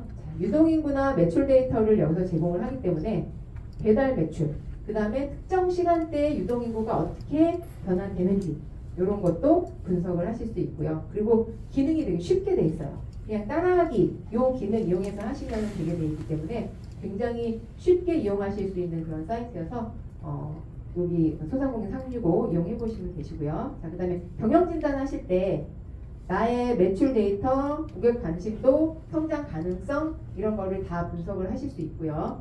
데이터를 기반으로 해서 경영을 진단을 하고 또 그거에 맞는 경영 전략도 여기서 또 제안을 해줍니다. 그래서 기존 사업체를 운영하시는 대표님들 꼭 요거 실질적인 개선점을 도출하기 위해서라도 한번 이용을 해보시기를 바라고요. 그리고 상권이나 시장의 핫 트렌드를 파악할 수 있는 그런 도구도 되는데요. 자, 소비 트렌드가 어떻게 바뀌고 있는지, 그 다음에 인기 상권이 어떻게 변화하고 있는지 이런 정보도 제공을 하고요. 그 다음에 배달 매출이나 뭐 회식 수요 이런 내가 원하는 그런 품목별로 이런 것이 많은 상권 등을 또 파악하는 데도 도움이 됩니다. 그리고 현재 소비 흐름이 어떻게 흘러가고 있는데 여기에 맞는 업종이나 입지를 선택하는 것도 지원을 합니다. 네. 그리고 정책 정보가 다 들어있다고 말씀드렸죠. 지금은 이제 연말이어서 정부 정책 자금이나 이런 것들이 거의 다 끝나고 지금은 마감이 된 상태이긴 하지만 아마 내년 또 초부터 다시 또 시작이 되겠죠. 그래서 그런 정책에 대한 정보가 소상공인을 위한 정책에 대한 정보가 여기 또 다 들어있기 때문에 여기를 이용해서 확인을 해보시기를 바라겠습니다. 별도 회원가입 없이 쉽게 접근이 가능하기는 한데요. 회원가입하시고 로그인을 해서 사용을 하시면 대표님들한테 맞는 그런 맞춤형 시스템을 가져가실 수가 있습니다. 그리고 창업 준비하실 때는 꼭 이런 상권 분석 및 트렌드 정보를 활용을 하셔야지 되시고요. 그리고 운영하시는 중이라도 경영 진단을 받아보셔서 그래서 개선점도 또 파악하실 수 있는 그런 기회가 되실 수도 있습니다. 그리고 여기도 마찬가지로 한 번만 하고 끝나시는 게 아니라 여러 번 정기적으로 이 시스템을 이용을 하셔서 그래서 시장 변화에 대응하시는 그런 게 필요하실 것 같습니다. 네. 그리고 이제 온라인 비즈니스 모델이 어떤 게 있는지를 한번 말씀을 드릴게요. 자, 온라인 비즈니스라고 하면 요즘 가장 많이 진출하시고 있는 분야가 이커머스, 온라인 셀링이라고 얘기를 하죠. 온라인으로 판매를 하는 분야 말씀드리는 거고요. 그 다음에 또 콘텐츠 제작. 요즘 그 어린 아이들한테 물어보면 꿈이라고 얘기하는 1번이 크리에이터라고 얘기를 하죠. 유튜버라고 얘기를 하죠. 네네. 그래서 이 콘텐츠 제작에 대한 이 온라인 비즈니스가 또 굉장히 많이 발달을 하고 있는 그런 상황입니다. 그래서 이 두 가지를 가지고 말씀을 드리겠습니다. 자, 온라인 셀링, 이커머스에 관해서 말씀을 먼저 드리면은요. 자, 국내 이커머스 시장이 굉장히 빠르게 커지고 있습니다. 네. 그래서 지금 2023년 통계치를 보면 약 230조의 매출이 있다고 합니다. 지금 2023년에 온라인 이커머스 시장에서. 그리고 점점 매출이 늘어나고 있는 상태이고요. 지금 전반적인 경기가 다 불황임에도 불구하고 온라인 시장은 뭐 그냥 그래도 유지가 되고 있는 그런 상황인 걸 보면 굉장히 좋은 그런 시장이라고 지금은 볼 수 있을 것 같아요. 그리고 앞으로 줄어들 거라고 예상하시는 분은 아무도 없으시더라고요. 이쪽 분야가. 네. 자, 그래서 시장 규모는 약 230조 2023년에 올해는 한 240조 정도 될 거라고 예상을 하고 있습니다. 그리고 온라인 쇼핑의 비중이 전체 소매 판매액 대비 지금 31.8%가 온라인 쇼핑 비중이라고 얘기를 하고요. 이 전 세계적으로는 18.9%예요. 우리나라가 좀 많은 편이기는 하죠. 그렇다고 하더라도 아직까지는 50%에는 한참 못 미치는 그런 상황입니다. 자, 주요 이커머스 플랫폼, 주요 온라인 판매 플랫폼이라고 하면 뭐 쿠팡, 네이버 뭐 이런 플랫폼들을 많이 이용을 하실 거고요. 네. 그리고 이커머스 관련해서는 뭐 정말 이것만 가지고 그 강의를 개설해야 될 정도로 많은 그런 정보와 자료들이 있기 때문에 대표님들이 또 이쪽에 만약에 관심이 있으시다라고 하시면 또 그쪽으로 더 많은 그런 교육을 받으시거나 뭐 자료를 찾으시거나 하시는 게 필요하실 것 같고요. 자, 이쪽에 관련된 조사를 하실 때는 공식 통계 데이터를 이용하시거나 플랫폼을 분석을 하시거나 소비자 트렌드를 분석을 하시거나 창업 지원 정책 같은 거를 확인을 하셔서 그래서 이 이커머스 쪽에 진출을 하실 수 있는 그런 기회도 가져보실 수 있을 것 같습니다. 네. 이커머스 관련해서 이렇게 그냥 짧게 넘어가겠습니다. 네, 오늘은 이커머스에 관련한 얘기를 하는 건 아니어가지고요. 자, 그 다음에 이제 크리에이터에 관련한 말씀을 드릴게요. 콘텐츠 제작이라고 하는데요. 자, 크리에이터 경제가 굉장히 급속하게 성장을 하고 있어요. 네, 그래서 시장의 수요도 점점 높아지고 있죠. 콘텐츠가 점점 다양해지고 있기 때문에요. 그리고 다양한 수익원을 제공을 해서 수익화의 기회도 됩니다. 예전에는 사실 그냥 영상을 찍고 글을 올리는 걸로 돈을 벌 수 있을 거다 라는 상상은 아마 못 하셨을 것 같아요. 근데 지금은 가장 큰 수익원이 되고 있죠. 네. 그래서 다양한 수익원을 제공을 하고 있고요. 자, 글로벌적으로 국경을 넘어서도 내 고객을 만들 수 있는 그런 또 기회가 되는 것이 크리에이터 시장이고요. 자, 그리고 팬들하고 강하게 연결이 되죠. 물론 악플을 받으실 수도 있기는 하지만 또 고객들과의 연결을 통해서 굉장히 또 여러 가지 일들이 발생될 수 있는 곳이 이 크리에이터 시장입니다. 그리고 콘텐츠 제작하는 게 예전에는 되게 어려웠어요. 영상을 편집한다, 뭐 글을 쓴다, 뭐 이런 것이 쉬운 일이 아니었기 때문에 누구나 접근하지 못하는 그런 시장이었는데, 근데 지금은 글 쓰는 것도 AI가 다 해주죠, 그죠? 뭐 그림 만들고 영상 만드는 거 전부 다 됩니다. 그리고 편집하고 이러는 그 툴들도 너무 많이 발달을 해서 지금은 진짜 쉽게 접근하실 수 있는 부분이거든요. 그리고 내가 어떤 컨셉을 가져가야 될지 잘 모르겠다. 이것도 AI한테 물어보시면 AI가 잘 알려줍니다. 그래서 모든 것을 다 해결할 수 있는 것들이 있는 상황이어서 내가 안 하는 거지 못하는 거는 아닙니다. 네. 그래서 요 크리에이터 시장이 이렇게 계속해서 커나가고 있는 그런 구조입니다. 자, 크리에이터의 수익 구조를 보시면은요, 광고 수익이 있고 후원 및 브랜드 협업 같은 게 또 있을 수 있고요. 그리고 또 크리에이터들한테도 왜 이렇게 구독 많이 하죠, 요즘은. 네. 그래서 구독 모델도 가져가시고요. 그 다음에 유튜브 상품 판매가 이루어질 거라고 지금도 하고 있습니다, 사실. 네. 그렇게 얘기를 하고 있고, 인스타나 뭐 이런 곳을 통해서 공동 구매 뭐 이런 것도 굉장히 많이 진행을 하죠. 그래서 직접적인 상품 판매를 통해서도 또 수입이 될 수 있고요. 그다음에 라이브 스트리밍 및 기부를 통해서도 또 수입원이 되고 있습니다. 자, 이렇게 굉장히 다양한 수익 구조를 가져가고 있기 때문에 크리에이터에 대한 인기도 쉽지는 않을 것이다. 뭐 당분간은 그렇게 생각을 하고 있습니다. 그래서 이제 온라인 관련한 창업을 그냥 두 가지 짧게 설명을 드렸습니다. 그래서 이커머스하고 크리에이터 이렇게 두 가지 방법이 온라인으로 창업을 하실 수 있는 그런 기회가 열려 있다라는 말씀을 드렸고요. 자, 사업계획서 작성 부분, 이 부분도 그냥 길지는 않게 하고 넘어가겠습니다. 자, 사업계획서 작성하실 때 사업계획서는 일단 목표지하고 목차 만드셔야 되겠죠. 그리고 내가 이 사업을 하게 된 사업에 대한 배경이나 동기, 목표, 아이템 이런 거를 소개하시는 사업 개요를 또 사업 계획서에다 넣으셔야 되죠.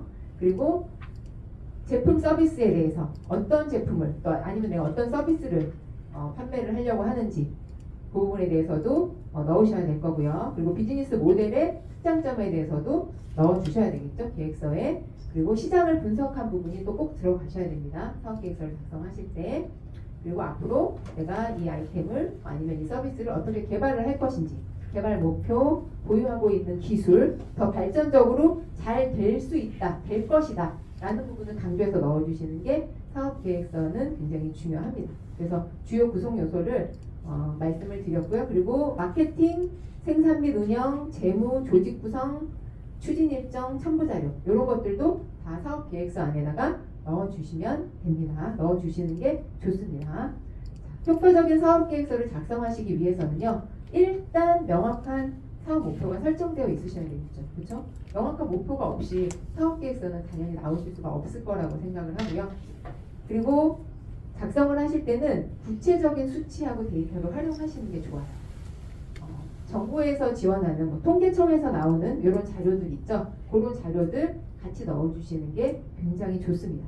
그리고 얼토당토 않은 계획을 수립하시면 안 되시고요. 실현 가능한 계획을 사업계획서에다가 넣어주셔야 됩니다. 누가 봐도 이거 못할 것 같은데 이런 걸 계획서에다 넣으시면 안 되시겠죠. 네. 그래서 이런 팁을 가지고 사업계획서를 작성을 해주시면 되시고요. 요거는 아마 다른 날 더 자세하게 안내를 받으실 거예요. 정부 지원금을 받으시는 사업계획서를 작성을 하실 때 네, 이렇게 작성을 하시면 좋다라고 합니다. PSST 방식으로 작성하는 게 좋다라고 하는데요. 이게 P는 problem, 그러니까 문제를 명확하게 제시를 하는 거죠. 내가 이런 문제가 있는데 이 문제를 나는 해결하겠다라는 그런 취지로 사업계획서를 쓰셔야 되는 거기 때문에 일단 문제를 제시를 한 다음에 그 다음에 S, 솔루션을 이제 제공을 하는 거죠. 구체적인 해결책을 제시를 하시는 거죠.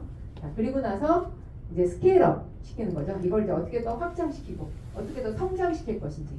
정부에서 자금을 지원할 때는 앞으로 성장할 것이다 라는 사업에 지원을 하는 거지. 이 사람 이거 지금 지원금 주고 나면 얼마 안 있으면 망할 것 같아.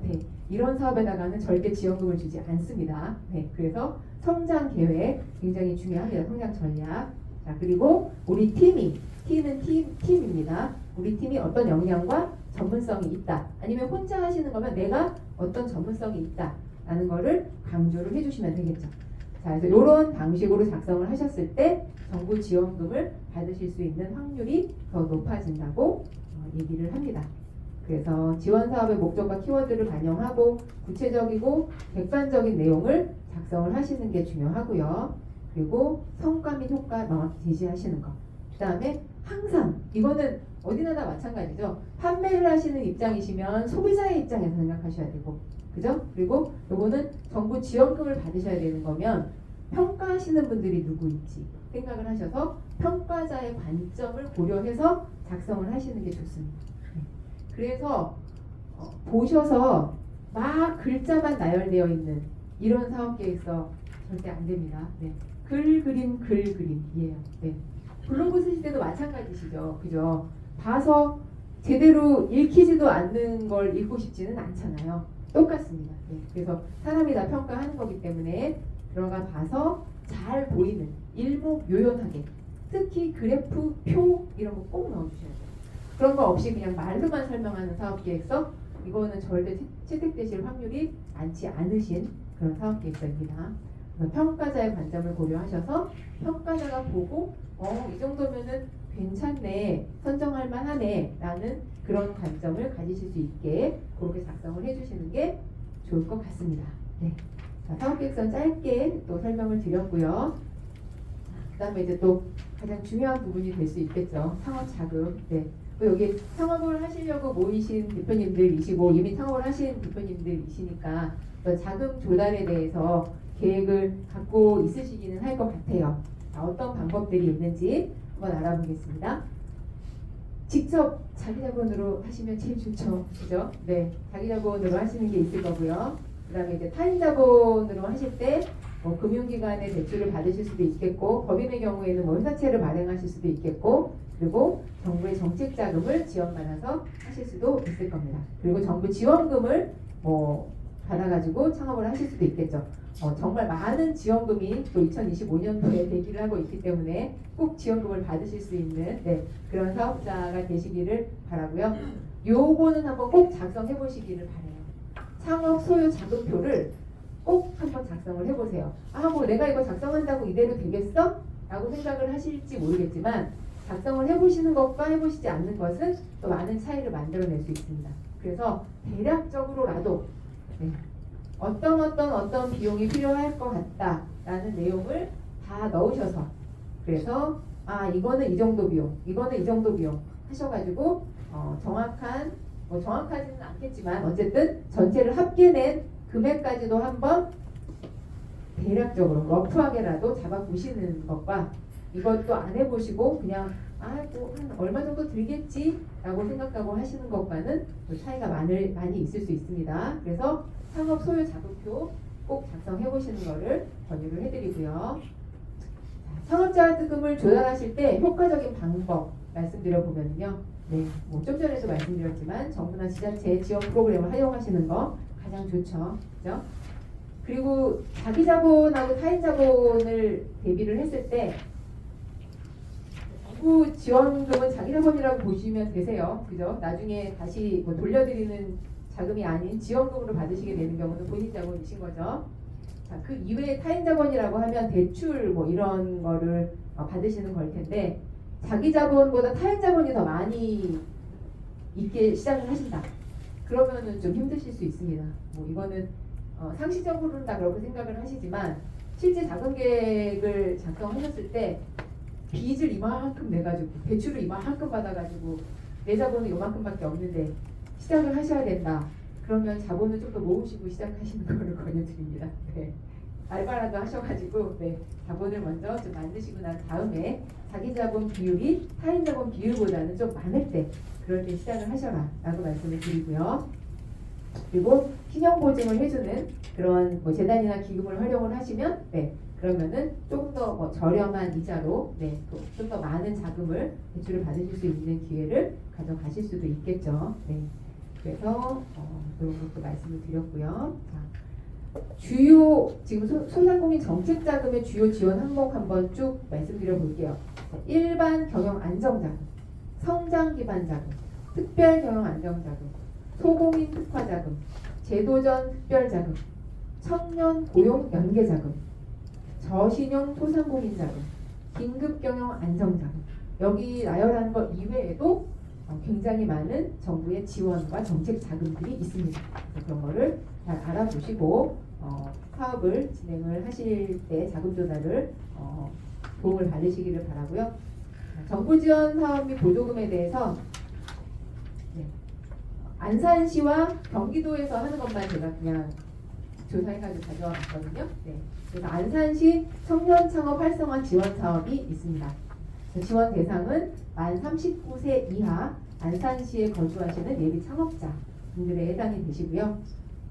창업 3년 이내에 관내 기업 대표자일 경우에 지원 대상이 되십니다. 그리고 취업업 부분이라고 해서 만 29세 이하 분들을 또 대상으로 하는 것도 있습니다. 이게 청년 지원금이 참 많아요. 그래서 나이가 좀 있으신 연령대가 좀 있으신 대표님들 같은 경우에 아쉬울 수도 있겠지만 그래도 또 그렇지 않은 자금들도 많이 있기 때문에 근데 이 청년 자금이 많기는 하더라고요. 저도 조사를 해보다 보니까. 그래서 창업 역량에 대한 기본 교육도 해주고요. 그다음에 창업을 고도화하는 이런 교육도 해주고요. 그리고 사업화 자금 지원은 기업당 최대 2천만 원까지 지원을 해줍니다. 그리고 후속 지원으로 창업 유관 기관을 연계를 해주고 홍보 및 사후 관리까지 해주는 그런 지원입니다. 그래서 안산시 아니면은 경기도 테크노파크 홈페이지에서 모집 공고를 확인하실 수 있고요. 서류 심사하고 대면 평가도 거쳐서 그래서 최종 대상자를 선정을 하게 됩니다. 그 다음 요거는 이제 이렇게 안산시하고 경기 테크노파크 그 URL 가져와 봤고요. 경기도 청년 창업 사관학교 지원금이 또 있습니다. 얘도 청년이네요. 39세 이하 3년 이내에 관내 기업 대표자 경기도에 해당되겠죠. 여기는 최대 1억 원까지 지원을 해줍니다. 창업 교육 및 멘토링 지원해주고요. 사업화 지원 및 네트워킹 기회를 제공을 합니다. 그리고 창업진흥원 홈페이지 공고를 이용하시면 되시고 온라인으로 신청이 가능합니다. 그래서 여기 창업진흥원 사이트 참조하시면 될 것 같고요. 그리고 경기도 예비창업 패키지 이것도 있습니다. 그래서 이거는 그냥 예비창업자시면 되세요. 연령 상관없습니다. 네. 사업화 자금 지원 드리고요. 최대 3억 원까지 지원을 해드립니다. 창업공간 및 마케팅을 지원을 해드리고요. 창업진흥원 홈페이지 공고를 확인하시면 됩니다. 네. 그리고 참고 사이트 이렇게 나왔고요. 그다음에 경기벤처창업지원센터라는 곳이 있어요. 여기는 창업을 하실 때 사무실을 내가 따로 구하지 않고 이 센터 내에 있는 사무실을 이용을 하실 수가 있습니다. 그래서 사업 개시 3년 이상 7년 미만 중소벤처기업인일 때 가능하시고요. 저렴한 임대료로 업무 공간을 제공하는 이런 곳이고요. 판로를 개척하고 마케팅을 지원하는 것도 또 지원을 해주고 있고요. 시제품도 제작 지원을 해준다고 합니다. 그리고 멘토링도 제공을 합니다. 네. 그래서 경기도 경제과학진흥원 홈페이지 공고를 참조하시면 되시고요. 자, 요런 내용들 다 아까 소상공인 365의 정책 자금 관련해서도 나온다고 말씀드렸죠. 네. 거기서도 확인하실 수 있으세요. 네. 그래서 요런 지원을 해주는 요런 지원금도 있고요. 그리고 경기도 청년기업 특례보증이라고 해가지고 요거는 19세 이상 39세 미만 사업 경력은 5년 이내이신 경기도 도지의 청년 기업한테 드리는 그런 비용이고요. 업체당 최대 2억 원 이내로 지원을 해드립니다. 그리고 수출 규제 피해 업종 특례 보증이라는 걸 통해서는 최대 5억 원까지도 수출하시는 기업체인 경우에 지원을 받으실 수가 있습니다. 이거는 경기도 신용보증재단을 통해서 신용보증재단이니까 지원은 아니라 보증을 해주는 그런 형태겠네요. 대출을 받을 때. 네. 그 다음에 환경 및 콘텐츠 융복합 창업지원 사업 이런 것도 있습니다. 이거는 환경 및 콘텐츠 융복합 분야 사업 모델을 가지고 계실 때 경기도 내 예비 창업자이시고 창업 7년 미만 기업이실 때 받으실 수 있는 금액이고요. 사업화 자금을 지원을 해드리고 멘토링하고 교육도 지원을 합니다. 그래서 경기문화창조부 홈페이지를 참조하시면 되시는 이런 여러 가지 지원 금액들이 있습니다. 정부에서 지원해 주시는. 그 다음에 민간투자 유치 방법도 또 있을 텐데요. 이거는 뭐 엔젤 투자, 벤처 캐피털, 크라우드 펀딩 이용하실 수 있으실 텐데 요즘은 와디즈에서 펀딩 받아서 뭐 한다라는 얘기 들어보셨을 거예요. 네, 여기에 해당되는 거고요. 자, 엔젤 같은 경우는 엔젤 투자하시는 개인한테 받으시게 되는 거고 벤처 캐피털은 기관에서 받으시게 되고요. 크라우드 펀딩은 여러 명이 합쳐진 그런 지원을 받으시게 되는 거죠. 그래서 투자 규모는 엔젤은 소에서 중까지, 중규모까지, 그다음에 벤처 캐피털은 중에서 대규모까지, 그다음에 크라우드 펀딩은 다양하게 그렇게 펀딩을 받으실 수 있는 그런 형태라고 보시면 될 것 같습니다. 그래서 사업의 대부분 초기 단계가 자금이 가장 많이 필요한 그런 시기이기 때문에 대부분 초기 단계에서 많이 이런 민간 투자를 또 일으켜서 받으시게 될 거고요. 네. 그래서 여러 가지 또 다른 지원들까지 받으실 수 있는 그런 형태로 엔젤 투자, 벤처 캐피털, 크라우드 펀딩 이런 형태의 민간 투자 유치를 하시는 방법도 자금 투자할 방법 중에 하나가 될 수 있습니다. 그리고 민간 투자 유치하실 때 주의할 점은 준비를 좀 철저하게 하셔서 하셔야 되세요. 네, 그냥 뭐 개인한테 돈을 빌리는 뭐 이런 개념이 아니시고 투자받는 그런 개념이시기 때문에 구체적인 데이터와 시각적인 증거 자료를 가지고 준비를 하셔야 되시고요. 그다음에 커뮤니케이션을 명확하게 하셔서 포인트를 잘 전달해 주셔야 되시고 그리고 제품의 우수성을 가지고 어필하려고 하시기보다는 비즈니스 모델 중심으로 어필을 하시는 게 훨씬 더 전략적으로 자금을 지원받을 확률이 많아지시게 됩니다. 그리고 차별화 요소를 강조하셔서 우리 팀이 어떤 경력을 가지고 있다, 특허가 뭐가 있다, 뭐 이런 것도 강조를 해주시면 좋고요. 그 다음에 신중하게 그리고 네트워크를 구축하셔서 투자 기회를 확대하시는 이런 걸로 삼으시면 되시고요.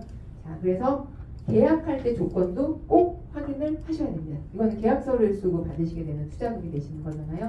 그래서 계약 조건도 꼼꼼히 잘 따져보시고 그리고 투자금을 받으셔야 된다 라고 말씀드릴 수 있을 것 같습니다. 자, 이제 본격적으로 인허가 및 등록 절차 말씀드릴게요. 자, 사업자 등록 먼저 말씀드리면요. 자, 사업자를 내실 때 개인 사업자로 할 것인지 보증사업자로 할 것인지 이것도 좀 고민되시는 부분이시죠. 자, 그래서 장단점 간략하게 비교를 해드려 보겠습니다. 하다 보니까 시간이 벌써 이렇게 됐네요. 빠르게. 네.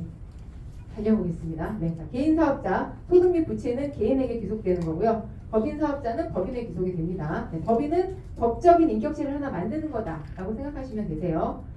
책임 범위가 개인 사업자는 만약에 사업을 하시다가 잘못되셔서 소위 속된 말로 망했어요. 자, 그러면 내 다른 재산까지 다 털어서 이 망한 거를 메꾸셔야 되는 거예요. 개인 사업자로 내셨을 경우에는. 근데 법인 사업자는 그냥 법인의 재산에 국한됩니다. 네, 그래서 유한 책임이라고 말씀을 드리고요. 개인 사업자는 무한 책임입니다. 설립 별차는 개인은 간단하죠. 요즘은 그냥 세무서 가시지 않고 홈택스로 등록하실 수가 있습니다. 자, 근데 법인 사업자는 법인 설립 등기를 하셔야 되기 때문에 아무래도 개인 사업자를 내시는 것보다는 복잡합니다. 그래서 대부분 변호사 사무실을 이용하신다거나 등기 사무소를 이용하신다거나 이렇게 이용을 하셔야지 가능하실 거고요. 그리고 개인 사업자의 경우에는 종합소득세, 법인 사업자의 경우에는 법인세를 내시게 됩니다. 자, 이 세율이 차이가 나죠. 그죠? 법인 사업자가 훨씬 더 적은 세금을 내실 수 있는 그런 사업의 형태이기 때문에 나중에 소득이 많아지시게 되면 아마 법인 사업자를 추가로 내셔야 되는 경우도 생길 수도 있을 것 같습니다.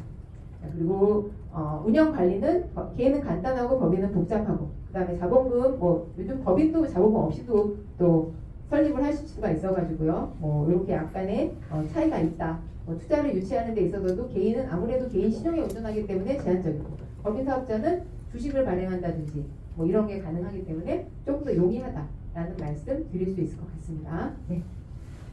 자, 사업자를 선택하실 때는 일단 사업 규모나 예상 수익, 앞으로도 성장 계획이 어떤지, 법적 책임을 어디까지 질 것인지 이런 것들을 고려해서 진행을 하셔야 될 것 같고요. 자, 사업자 등록 전략이라고 말씀을 드리는데요. 네. 일반 창업 중소기업, 청년 창업 중소기업. 자, 어디에서 창업을 어떤 형태로 창업을 하시는지 간에 여기 지금 보이시는 수도권 권역 부분 현황이 있잖아요. 이 분홍색으로 되어 있는 부분 있죠. 요거는 수도권 과밀 억제 권역이에요. 그래서 너무 사업하는 사람이 많아. 너무 많으니까 여기는 더 이상 오지 마세요. 이렇게 얘기하는 지역이거든요. 서울특별시는 다 해당이 되고요. 경기도에서도 성남시, 수원시, 하남시 이런 데 다 해당이 됩니다. 그런데 안산시는 빠져 있습니다. 네. 그래서 안산시에서 창업하시면 수도권 과밀 억제 권역 외에서 창업을 하시는 게 되시는 거고요. 그러니까 소득세하고 법인세를 무려 5년이나 감면을 해드립니다. 네. 그래서 청년 창업하시게 되면 100% 감면 받으시고요. 일반으로 창업하시게 되면 50% 감면 받으시게 됩니다. 그리고 혜택 꼭 챙겨가세요. 근데 지금 올해 12월 31일 이전에 창업하는 그 창업자들한테 혜택을 주겠다라고 공시가 되어 있는데 요거가 지금 법안으로 들어가서 2027년까지 연장은 됐거든요. 근데 규모가 좀 줄었어요. 네. 요거를 악용하신 사례가 있어서 여러분 같이 이렇게 안산시에 사시면 괜찮은데 안산시 안 사는 사람이 안산시의 비상주 사무실이라고 하는 형태를 이용을 해서 여기서 사업을 하지도 않으면서 사업장 주소만 여기로 해놓은 거죠. 그래가지고 걸렸어요. 그게 또 소득을 많이 창출하신 분이신 거예요. 그래서 소득세 혜택을 많이 받으신 거죠. 근데 세금을 하나도 안 내신 거죠. 5년 동안. 근데 보니까 사업장 근처라고 하는 데서 쓴 그런 카드 내역도 하나도 안 나오고 아무것도 안 나오는 거예요. 그러니까 안산시라고 주소는 되어 있는데 안산시에서 사업을 영위한 게 하나도 없는 거죠. 그래서 다 토해냈습니다. 그 감면받았던 것들을. 네. 그래서 이런 일이 있기 때문에 여러분은 안산시 계셔서 너무 행운이신 거예요. 네. 그래서 타 지역에서 계신 분들 같은 경우에는 사업을 그쪽으로 이전해서 하시던지 아니시면 이사하셔라. 네, 이렇게 말씀을 드리기도 합니다. 왜냐면 5년 동안 세금 면제는 굉장히 큰 거기 때문에요. 네. 그래서 과밀 억제 권역과 비과밀 억제 권역 요거를 왜 나눠놨냐? 너무 한 곳에 산업이 집중되는 거를 좀 분산시키기 위해서 나눠놓은 그런 제도다라고 보시면 될 것 같고요.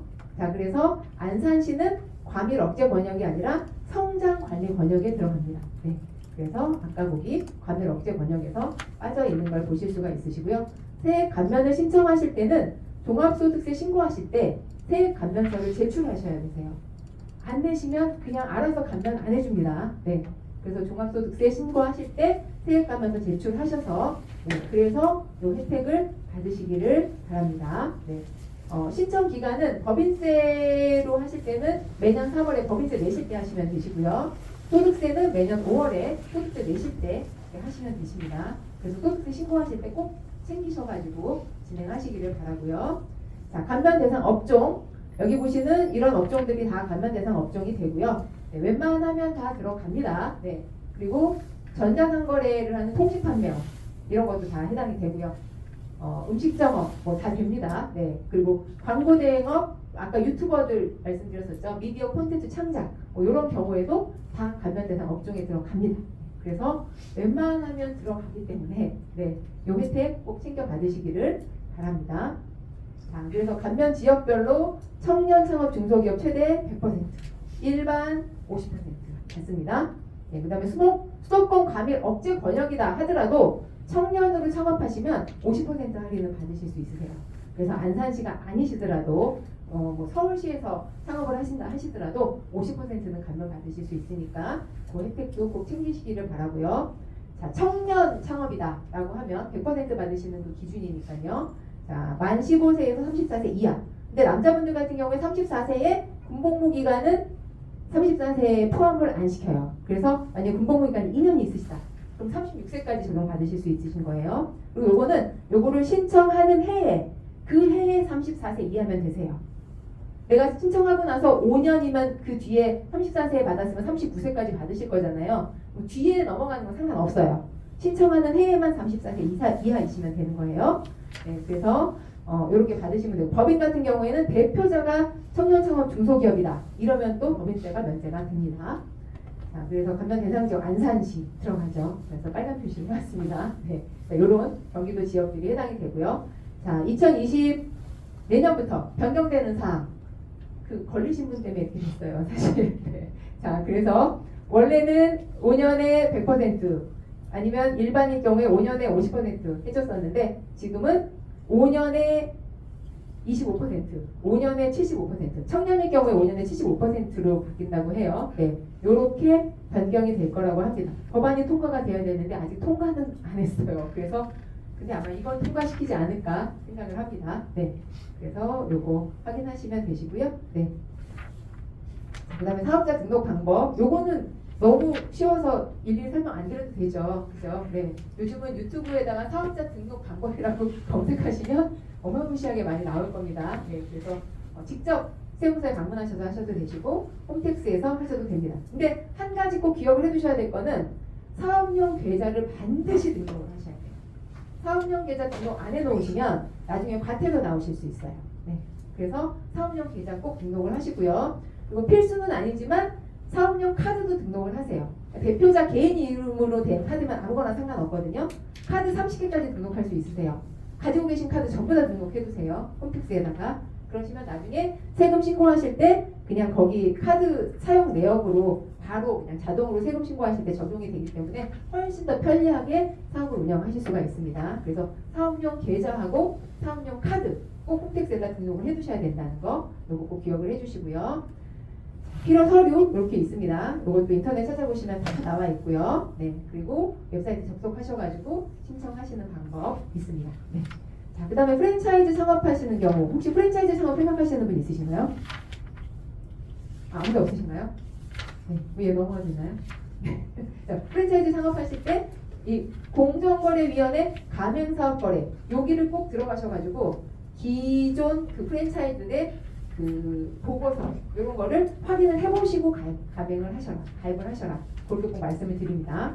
그래서 여기 프랜차이즈 창업 절차는 이렇게 되어 있습니다. 네, 제가 사실 오늘 2시간 수업인 줄 알고 왔는데 1시간 반만 쉬는 시간 없이 하라고 그러셔가지고 제가 생각했던 것보다 시간이 짧아서 좀 빠르게 바꾸게 지금 설명을 드리고 있습니다. 혹시 말이 너무 빠른가요?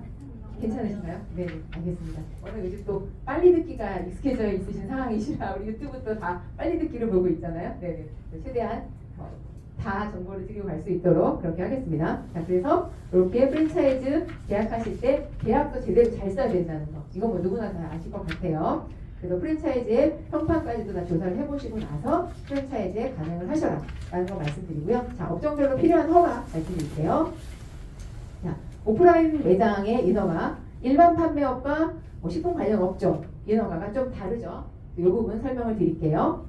자, 일반 판매업 그냥 사업자 등록하시면 돼요. 그죠? 사업장이 확보돼 있으면 그러면은 사업자 등록 신청하셔가지고 네, 그렇게 시작을 하시면 됩니다. 일반 판매업의 경우에는 어려울 게 없어요. 자, 그런데 식품 판매 관련, 아니 식품 관련 영업의 경우에는 좀 다르죠. 그래서 식품 제조업, 식품 판매업, 식품 유통업 이런 경우에 좀 다르게 진행을 하셔야 된다는 거. 영업 신고 업종이라고 합니다. 그래서 영업을 그냥 내가 사업자 등록만 내면 할 수 있는 업종이 아니라 신고를 해서 허가를 득해야지, 그래야지 하실 수 있는 업종에 해당되는 겁니다. 그래서 즉석 판매, 제조 가공, 식품 운반, 식품 소분 판매, 식품 냉동 냉장, 용기 포장 종류 제조업, 그다음에 휴게 일반 음식점, 위탁급식 제과점 이런 형태에 해당이 될 때는 영업을 신고를 하시고 사업을 시작하셔야 된다라는 거 말씀드리고요. 그리고 온라인으로 요즘 식품을 수입해서 판매하시는 분들이 굉장히 많이 있으시잖아요. 네, 이런 분들의 경우에 예전에는 주택을 사무소로 할 수 없었어요. 근데 지금은 주택을 사무소로 할 수 있는 상황입니다. 그리고 이 상황도 내가 집에서도 할 수 있는 사업이다라는 거 알아두시면 되실 것 같고요. 대신에 통신 판매업, 전자상거래업은 꼭 신고를 하셔야 됩니다. 그리고 식품 판매업 등록 절차 말씀드릴게요. 자, 업종을 먼저 선택하셔야 되죠. 일반 음식점이냐 휴게 음식점이냐. 차이는 뭐죠? 휴게 음식점은 주류를 판매할 수가 없습니다. 네, 주류를 판매할 수 있는 게 일반 음식점이고요. 만약에 이런 음식점 관련된 쪽으로 하시려고 한다면 처음부터 그냥 일반으로 하시는 게 나으세요. 주류를 판매하실지 없을지 모르시겠지만 난 죽어도 술은 안 팔 거야 하시면 모르겠지만 그렇지 않은 경우 처음에 그냥 일반으로 시작하시는 걸 더 권해드립니다. 자, 그래서 시설 기준도 되게 필요하죠. 왜냐면 음식과 관련되는 거기 때문에 그렇다라고 이해를 하시면 될 것 같고요. 자, 필요 서류. 필요 서류는 관할 그 구청에다가 확인을 하세요. 이거는 네. 관할 구청마다 다 다를 수도 있고 담당자마다 또 다를 수도 있는 거여가지고 요거는 서류를 확인을 꼭 한번 해보시고 그리고 진행을 하시기를 당부를 드리고요. 관할 구청 위생과에 신고를 하게 되죠. 그래서 신고를 하면 방문으로 하실 수도 있고 온라인으로도 신고하실 수 있습니다. 현장 실사가 나옵니다. 구청 담당자가 나와서 방문해서 시설을 점검을 하게 되죠. 자, 그러고 나면 영업신고증이 발급이 됩니다. 이 영업신고증이 있어야 사업자 등록증을 발급받으실 수 있으세요. 그래서 다르다고 말씀드리는 거예요. 식품 관련 업종은. 그래서 영업신고증을 발급받아야 된다라는 거 꼭 기억을 해두시고요. 그리고 영업신고증 발급받으실 때 소방법과 건축법 등 관련 법규들도 또 준수를 해주셔야 되세요. 그리고 만약에 내가 다른 사람 가게를 인수받아서 창업을 한다 이러실 경우에는 기존의 영업신고증과 사업자 등록증을 다 인수인계 받아가지고 사용하실 때 상관이 없겠지만 만약에 그분이 폐업을 하시고 내가 다시 그 인수받은 가게에서 다시 시작을 하신다 하실 때는 사업자 등록증은 폐업을 많이 신고를 하세요. 그런데 이 영업신고증 같은 경우에 폐업을 안 하시는 경우가 있어요. 그러면 나중에 이 영업신고증 발급받아가지고 다시 하시는데 기간이 또 상당히 소요되고 나서 창업을 하실 수가 있게 되거든요. 그래서 영업신고증 폐업에 대해서 꼭 확인을 하시고 시작을 하셔야 된다라는 말씀을 드립니다. 그래서 영업신고증을 발급하는 서류는 이런 서류들이 필요하고요. 그 다음에 온라인 쇼핑몰 통신판매업 신고하실 때 신고 절차 및 필요 서류, 지금 쇼핑몰 창업을 준비하신다라고 하시면 사업자 등록증, 그리고 여기는 또 통신판매업 신고 전에 구매안전 서비스 이용 확인증이라는 것이 있습니다. 요거를 먼저 발급을 받으시고 요거는 그냥 뭐 네이버나 이런 곳에 가입하시면 그러면은 또 바로 발급 받으실 수 있으세요. 그래서 그 이용 확인증을 가지고 통신판매업을 신고하셔야 되시고요. 쿠팡의 경우는 좀 특수한 경우인데요. 쿠팡 같은 경우는 통신판매업 신고증이 있어야지 판매자로 등록을 하실 수가 있으세요. 네. 그래서 이런 부분들도 확인을 한번 해보시고요. 그래서 구매안전 서비스 이용 확인증은 은행, 오픈마켓, 전자결제 서비스를 이용해서 발급을 받으실 수 있고요. 통신판매업은 정부24 홈페이지를 통해서 신고하실 수 있습니다. 그래서 이런 서류들을 가지고 신고를 하시면 그러면 처리기간은 3일에서 7일, 보통 2, 3일 정도면 나오는 것 같아요. 그리고 등록 면허세를 매년 한 번씩 납부를 하시게 됩니다. 자, 그리고 시설 법규 및 공간 확보에 대해서 말씀을 드릴게요. 자, 업종별 필요시설 기준. 자, 혹시 식품 관련된 업종 하시는 분님 계시나요? 네, 있으시네요. 네. 식품위생법상의 주방, 화장실도 요건 갖추셔야 되고요. 그리고 필수 안전시설 및 장비 갖추고 계셔야 됩니다. 식품과 관련된 건 다 까다롭다 이렇게 생각하시면 되세요. 왜냐면 먹거리에 해당되는 거기 때문에 그렇습니다. 그래서 독립된 건물에 다른 용도로 시설이 분리된 그런 영업 면적을 확보를 하셔야 되고요. 영업장이. 그다음에 위생적인 조리가 가능한 구조로 조리장도 확보가 되어 있으셔야 되시고요. 그리고 수돗물이나 아니면은 먹는 물 수질 기준의 지하수. 지방에서는 또 지하수 쓰시는 것도 많이 있죠. 자, 이런 급수 시설을 갖추고 있어야 됩니다. 그리고 화장실은 콘크리트로 내수 처리가 되어 있는 이런 화장실, 뭐 요즘 이렇지 않은 데는 없으니까요. 그리고 조리장에 영향이 없는 위치에 있는 이런 화장실도 구비하고 계셔야 됩니다. 자, 그래서 이런 위생 관리 기준을 가지고 계셔야 된다라는 거, 폐기물 처리하고 뭐 이런 것까지도 다 갖추고 계신 상태에서 사업을 시작을 하셔야 된다라는 거 말씀을 드리고요. 자, 휴게 음식점일 때는 영업장 면적 기준을 준수하셔야 되세요. 그리고 일반 음식점일 때는 객석 면적 기준을 준수하셔야 됩니다. 네. 그리고 단란주점의 경우에는 객실 설치지 기준을 준수하셔야 되세요. 그리고 유흥주점일 경우에는 객실 잠금장치 설치가 금지되어 있습니다. 설치하시면 안 된다는 거예요. 네, 이런 요건들 다 확인하시고, 예, 위생과 청결 뭐 이런 거하고 관련된 거, 소독하고 청소, 그 다음에 개인위생 이런 것까지도 철저하게 관리하셔가지고 사업을 영위를 하셔야 된다라는 말씀을 드립니다. 그리고 제조업 시설 기준은 제조업 하시는 분은 많지는 않으실 것 같아요. 네. 그래서 이것도 일단 뭐 유해인자 노출되는지 아닌지, 작업 환경이 어떤지 이런 것들이 다 기준이 있어서 그 기준을 맞추고 시작을 해야 된다라는 거를 말씀을 드리고요. 그리고 제조할 때는 무언가 안 좋은 가스 같은 게 발생할 수도 있고 뭐 여러 가지 유해 물질들이 또 나올 수도 있잖아요. 그래서 그런 거를 어떻게 취급하는지 이런 것들도 배기장치라든지 뭐 배수장치라든지 이런 것들도 또 관리를 해주셔야 된다라는 말씀을 드리고요. 네, 그래서 이런 여러 가지 필수 안전시설 및 장비들을 갖추고 있는 상태에서 그런 상태에서 사업을 시작을 하셔야 된다라는 거를 말씀을 드리고요. 자, 교육 서비스업의 경우 교육 서비스업은 학원과 교습소와 과외교습 이렇게 세 가지로 나눌 수 있는데요. 과외교습의 경우에는 공부방이라고 해서 집에서 운영하시는 경우여서 네, 아무래도 시설 기준에서는 조금 좀 자유로운 편이기는 합니다. 그래서 강의실 면적에 따라서 학원과 교습소를 나누고요.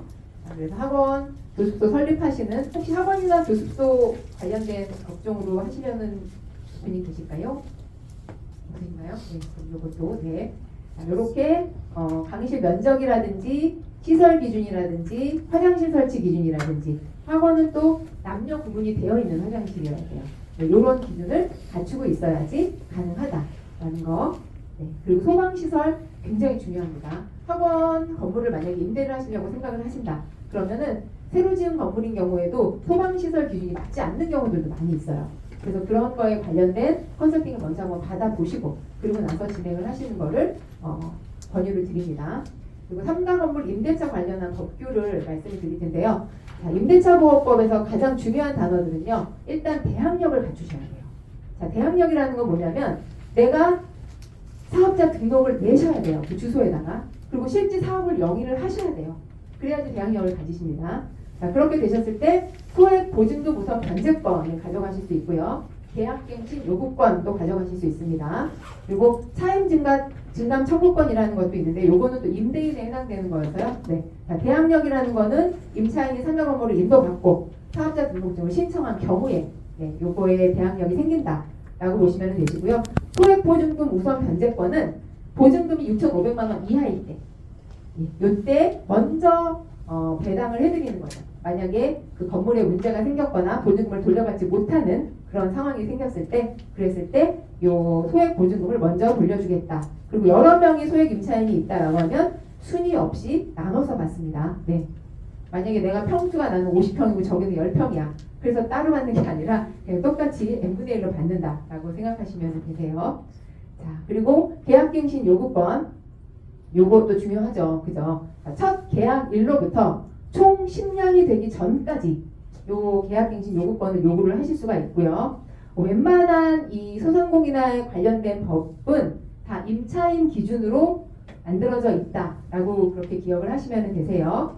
그래서 계약 만료 6개월에서 1개월 전에 요구를 하셔야지 받으실 수 있습니다. 요 계약갱신 요구권에 대한 혜택을. 그래서 1개월 전까지는 그 건물주한테 아니면 임대인한테 통보를 하셔야 된다라는 거 기억을 해두시면 되시고요. 차임금 증감 청구 요거는 이제 월세 깎아주세요 뭐 이거를 요청할 수 있는 네, 그런 권리라고 하는데 깎아주시는 임대인은 많지 않기 때문에 네, 요거는 네. 임대인이 올릴 수 있는 권리라고 보시는 게 더 맞을 것 같아요. 5%까지 올릴 수 있다라는 거 요거는 임차인 입장에서 알아두셔야 되는 거죠. 그리고 권리금 및 보증금 관련한 거 권리금 있는 가게를 또 얻어서 시작하시는 경우들도 많이 있으실 거예요.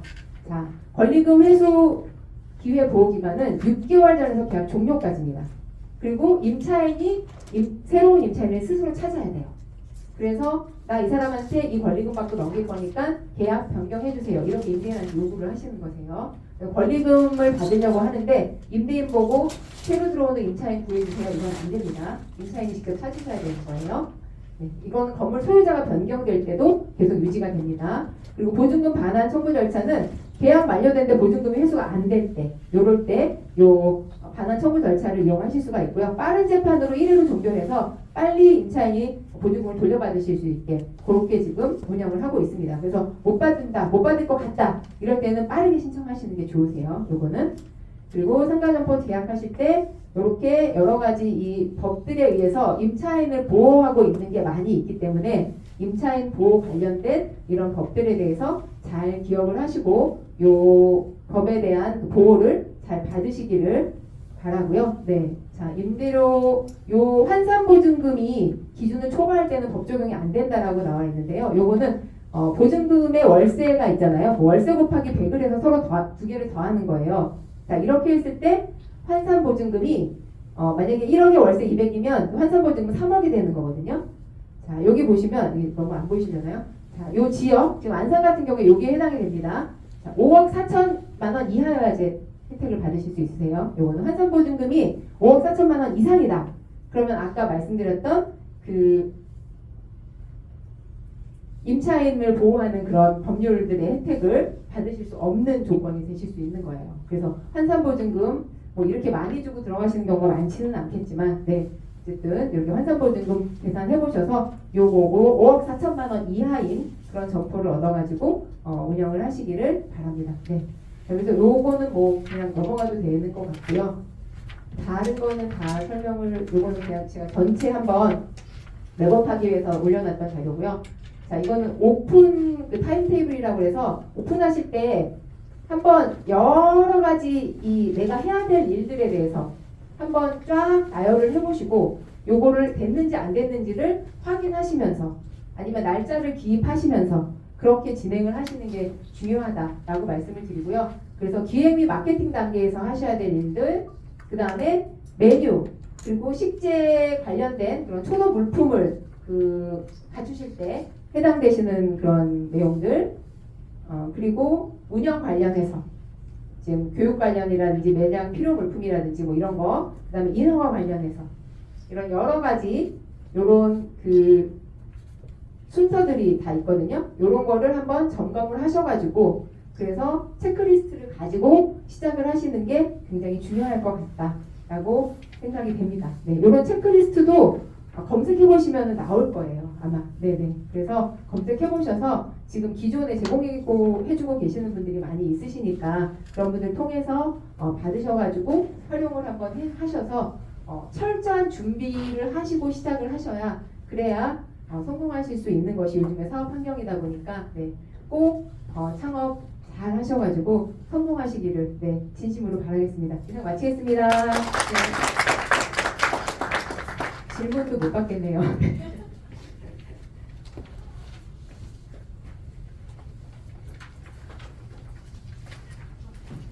혹시 뭐 나눠주셔서 지금 질문하실 거 있으신 분 계시면은 네, 질문해 주셔도 돼요.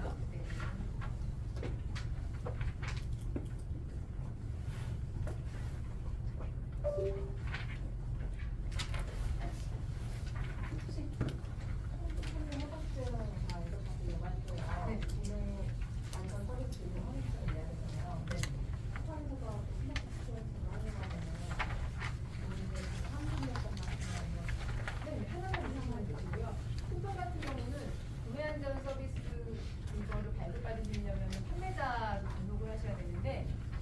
판매업이 신고가 안 되시면은 아예 판매자로 등록을 안 해줘요.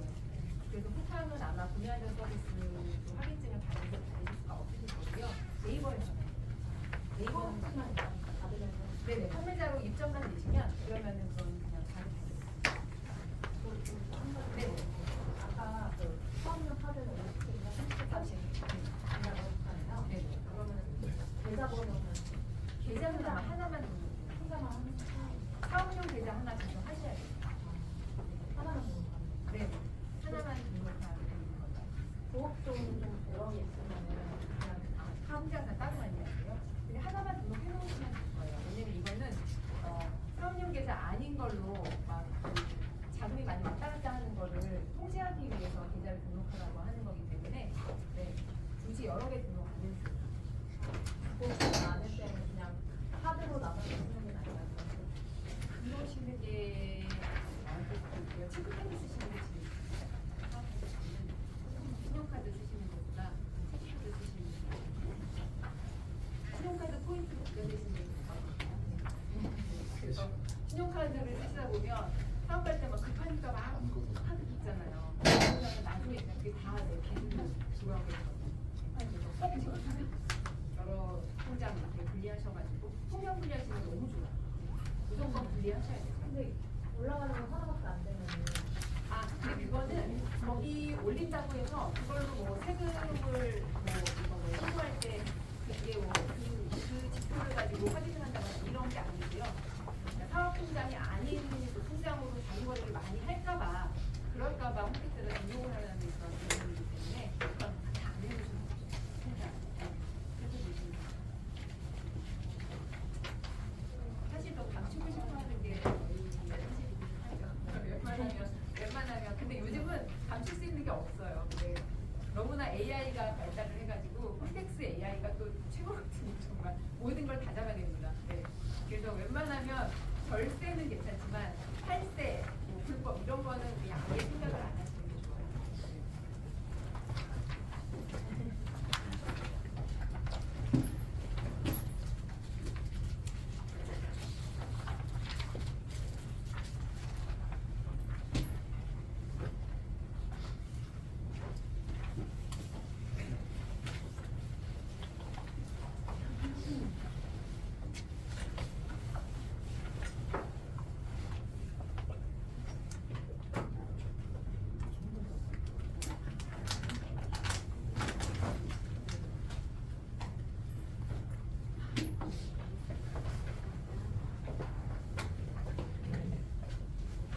수고하셨습니다. 네. 네, 대출 다 하셨습니다. 그리고 잠깐만. 내일 교육은 아마도 제가 지금 기억이 좀 가물가물한데 내일 하루만 교육제가 아마 여기가 아니고 바로 여기 302호에 있습니다. 오셔가지고 만약에 없으면 옆방으로 오시면 됩니다.